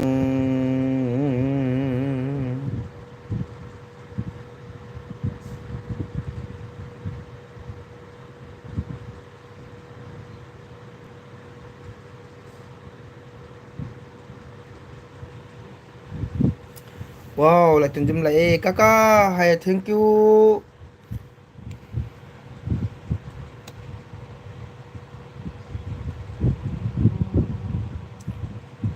ꯊꯥꯒꯠꯆꯔꯤ ꯃꯣꯃꯤꯇꯥꯕꯨ ꯀꯀꯥꯒꯤ ꯆꯦꯅꯦꯜ ꯆꯪꯕꯒꯤꯗꯃꯛꯇ ꯊꯦꯡꯛ ꯌꯨ ꯂꯥꯏꯛ ꯃꯆꯥ ꯑꯃ ꯇꯧꯕꯤꯔꯝꯃꯨ ꯑꯣꯀꯦ ꯃꯌꯥꯝ ꯏꯆꯤꯟ ꯏꯅꯥꯎ ꯃꯇꯝꯁꯨ ꯂꯣꯏꯔꯒꯗꯧꯔꯦ ꯑꯗꯣ ꯑꯩ ꯂꯣꯏꯁꯤꯟꯅꯕ ꯇꯧꯔꯒꯦ ꯏꯆꯤꯟ ꯏꯅꯥꯎ ꯃꯌꯥꯝ ꯄꯨꯝꯅꯃꯛ ꯃꯊꯪ ꯑꯗꯨꯝ ꯎꯅꯔꯁꯤ ꯕꯦꯛꯇꯔ ꯀꯃꯥꯏꯅ ꯇꯧꯒꯗꯣꯏꯅꯣ ꯑꯩ ꯔꯦꯕꯤꯇꯥꯒꯤꯁꯦ ꯒ꯭ꯌꯥꯟ ꯃꯦꯟ ꯇꯥꯗ꯭ꯔꯦꯗ ꯀꯩꯝꯇ ꯎꯗ꯭ꯔꯦ ꯀꯃꯥꯏꯅ ꯇꯧꯔꯤꯅꯣ ꯀꯃꯥꯏꯅ ꯀꯅꯥꯅ ꯍꯩ ꯇꯧꯔꯤꯖꯥꯠꯅꯣ ꯁꯤ ꯈꯣꯏꯗꯧꯒ ꯁꯥꯎꯒꯠꯂꯛꯏ ꯁꯩꯇꯩ ꯀꯃꯥꯏꯅ ꯇꯧꯔꯤꯅꯣ ꯁꯤꯕꯣ ꯑꯣꯖꯥ ꯀꯔꯤꯁꯨ ꯇꯧꯗꯦ ꯑꯗꯨꯗꯤ ꯔꯦꯕꯤꯇꯥꯒꯤ ꯅꯦꯠ ꯌꯥꯗꯕ ꯑꯣꯏꯔꯝꯅꯤ ꯑꯣꯖꯥ ꯃꯥ ꯅꯦꯠ ꯌꯥꯏ ꯍꯥꯏꯁꯤꯗꯤ ꯉꯁꯥꯏꯗꯒꯤ ꯑꯩꯅ ꯏꯁꯩ ꯁꯛꯄꯗꯣ ꯑꯗꯨꯒꯩ ꯎ ꯐꯪꯗ꯭ꯔꯦ ꯑꯗꯨ ꯏꯆꯤꯟ ꯏꯅꯥꯎ ꯃꯌꯥꯝ ꯃꯊꯪꯗ ꯔꯦꯕꯤꯇꯥ ꯁꯦꯝꯃꯁꯤ ꯀꯀꯥ ꯑꯃꯨꯛꯀꯃꯨꯛ ꯃꯌꯥꯝ ꯑꯦꯜꯕꯤꯗꯅꯦ ꯅꯪ ꯆꯪꯉꯛꯎ ꯀꯀꯥꯅ ꯊꯥ ꯃꯇꯝꯗ ꯑꯗꯨꯒ ꯑꯈꯪꯕꯁꯤꯡꯗ ꯑꯩ ꯍꯪꯒꯦ ꯀꯃꯥꯏꯅ ꯇꯧꯔꯤꯕ ꯀꯀꯥꯅ ꯊꯤꯕꯗ ꯀꯔꯤꯝꯇ ꯇꯧꯗꯦ ꯀꯀꯥꯁꯤꯒꯤ ꯅꯪ ꯃꯦꯁꯦꯖ ꯂꯥꯛꯏꯑꯕꯀꯣ ꯅꯪ ꯌꯥꯗꯗꯤ ꯀꯀꯥꯗ ꯃꯦꯁꯦꯖ ꯂꯥꯛꯑꯣꯏꯕ ꯀꯀꯥꯗꯗꯤ ꯃꯦꯁꯦꯖ ꯂꯥꯛꯏꯑꯕ ꯅꯪꯒꯤꯁꯦ ꯑꯗꯣ ꯃꯌꯥꯝ ꯑꯩꯁꯨ ꯑꯅꯥꯕꯒꯤ ꯑꯃꯨꯛꯇꯪ ꯆꯠꯂꯨꯈꯤꯒꯦ ꯀꯣ ꯆꯥꯛ ꯆꯥꯛꯈꯣꯝ ꯑꯃ ꯆꯥꯔ ꯍꯟꯅꯕ ꯇꯧꯔꯒꯦ ꯑꯗꯣ ꯀꯀꯥꯅ ꯐꯣꯟ ꯇꯧꯔꯛꯑꯣ ꯔꯦꯕꯤꯇꯥ ꯀꯀꯥ ꯅꯝꯕꯔ ꯂꯩꯅꯗ꯭ꯔꯥ ꯀꯀꯥꯅ ꯐꯣꯟ ꯇꯧꯔꯛꯑꯣ ꯀꯀꯥ ꯑꯝꯇꯪ ꯊꯨꯅ ꯁꯤꯗꯅ ꯐꯣꯟ ꯇꯧꯔꯛꯑꯣ ꯑꯗꯣ ꯀꯀꯥ ꯍꯥꯏꯔꯛꯀꯦ ꯏꯆꯤꯟ ꯏꯅꯥꯎ ꯃꯌꯥꯝ ꯄꯨꯝꯅꯃꯛ ꯕꯥꯏ ꯑꯣꯏꯔꯁꯤ ꯕꯥꯏ ꯕꯥꯏ ꯏꯆꯤꯟ ꯏꯅꯥꯎ ꯃꯌꯥꯝ ꯃꯊꯪ ꯅꯨꯃꯤꯠꯇꯪ ꯎꯅꯔꯁꯤ ꯔꯦꯕꯤꯇꯥ ꯀꯣꯜ ꯇꯧꯔꯛꯎ ꯀꯀꯥꯗ ꯀꯀꯥꯒ ꯋꯥꯔꯤ ꯁꯨꯅꯁꯤ ꯀꯃꯥꯏꯅ ꯇꯧꯔꯤꯅꯣ ꯀꯀꯥ ꯑꯝꯇꯪ ꯍꯪꯒꯦ ꯑꯗꯨꯒ ꯃꯤꯉꯣꯟꯗ ꯍꯪꯒꯦ ꯇꯥꯕ꯭ꯔꯥ ꯔꯦꯕꯤꯇꯥ ꯇꯥꯏ ꯃꯁꯨ ꯉꯥꯡꯕꯗꯤ ꯍꯣꯏ ꯑꯗꯨ ꯐꯔꯦ ꯀꯀꯥꯗ ꯐꯣꯟ ꯇꯧꯔꯣꯀꯣ ꯍꯥꯏꯠ ꯑꯣꯏꯗꯦ ꯑꯣꯖꯥ ꯍꯥꯏꯠ ꯑꯣꯏꯗꯦ ꯍꯥꯏꯁꯤꯗꯤ ꯍꯥꯏꯠ ꯑꯣꯏꯗꯦ ꯅꯪ ꯅꯦꯠ ꯌꯥꯗꯅ ꯇꯧꯕ ꯑꯣꯏꯔꯝꯒꯅꯤ ꯀꯀꯥꯗ ꯀꯣꯜ ꯑꯃ ꯇꯧꯔꯛꯎꯁꯦ ꯑꯁ ꯀꯣꯛꯀ ꯁꯥꯏꯗ ꯀꯃꯥꯏꯅ ꯇꯧꯔꯤꯅꯣ ꯁꯤꯕꯣ ꯑꯣ ꯑꯗꯨꯅꯤ ꯕꯦꯛꯇꯔ ꯑꯩꯅ ꯆꯪꯕꯗ ꯀꯔꯤꯝ ꯂꯩꯇꯦꯑꯕ ꯃꯥ ꯍꯦꯛ ꯇꯧꯔꯗꯤ ꯀꯣꯃꯦꯟ ꯂꯥꯛꯑꯣꯏꯑꯕ ꯀꯣꯃꯦꯟ ꯆꯪꯉꯛꯏꯑꯕ ꯑꯩꯉꯣꯟꯗꯗꯤ ꯀꯣꯃꯦꯟ ꯆꯪꯉꯛꯏꯌꯦ ꯃꯁꯨ ꯔꯦꯕꯤꯇꯥ ꯀꯀꯥꯒꯤꯗ ꯑꯗꯨ ꯅꯪꯒꯤꯗꯣ ꯅꯦꯠ ꯌꯥꯗꯕ꯭ꯔꯥ ꯀꯃꯥꯏꯅ ꯇꯧꯋꯤ ꯅꯪ ꯀꯩ ꯅꯝꯃꯨꯔ ꯑꯝꯇ ꯌꯦꯡꯉꯨꯁꯦ ꯍꯥꯏꯠ ꯑꯣꯏꯗꯦ ꯑꯣꯖꯥ ꯍꯥꯏ ꯑꯗꯣ ꯍꯥꯏꯠ ꯑꯣꯏꯗꯦ ꯍꯥꯏꯁꯤꯗꯤ ꯀꯀꯥꯒꯤꯗ ꯅꯪ ꯀꯣꯃꯦꯟ ꯂꯥꯛꯏ ꯍꯥꯏꯕꯅꯦ ꯐꯔꯦ ꯅꯪ ꯀꯀꯥ ꯀꯣꯟꯇꯦꯛ ꯅꯝꯕꯔ ꯂꯩꯕꯗꯣ ꯀꯣꯜ ꯇꯧꯔꯛꯑꯣ ꯀꯀꯥ ꯊꯝꯃꯒꯦ ꯀꯀꯥ ꯂꯣꯏꯔꯦꯀꯣ ꯀꯀꯥꯁꯨ ꯖꯨꯄꯤ ꯆꯠꯀꯗꯧꯕꯅꯤ ꯑꯅꯥꯕꯒꯤ ꯑꯗꯣ ꯅꯪ ꯍꯧꯖꯤꯛ ꯀꯀꯥ ꯊꯝꯃꯒ ꯅꯪ ꯀꯣꯜ ꯇꯧꯔꯛꯑꯣꯀꯣ ꯔꯦꯕꯤꯇꯥ ꯇꯥꯕ꯭ꯔꯥ ꯀꯀꯥꯅ ꯍꯥꯏꯁꯦ ꯀꯀꯥ ꯕꯥꯏ ꯑꯣꯏꯔꯒꯦ ꯑꯣꯀꯦ ꯕꯥꯏ ꯃꯌꯥꯝ ꯕꯥꯏ ꯕꯥꯏ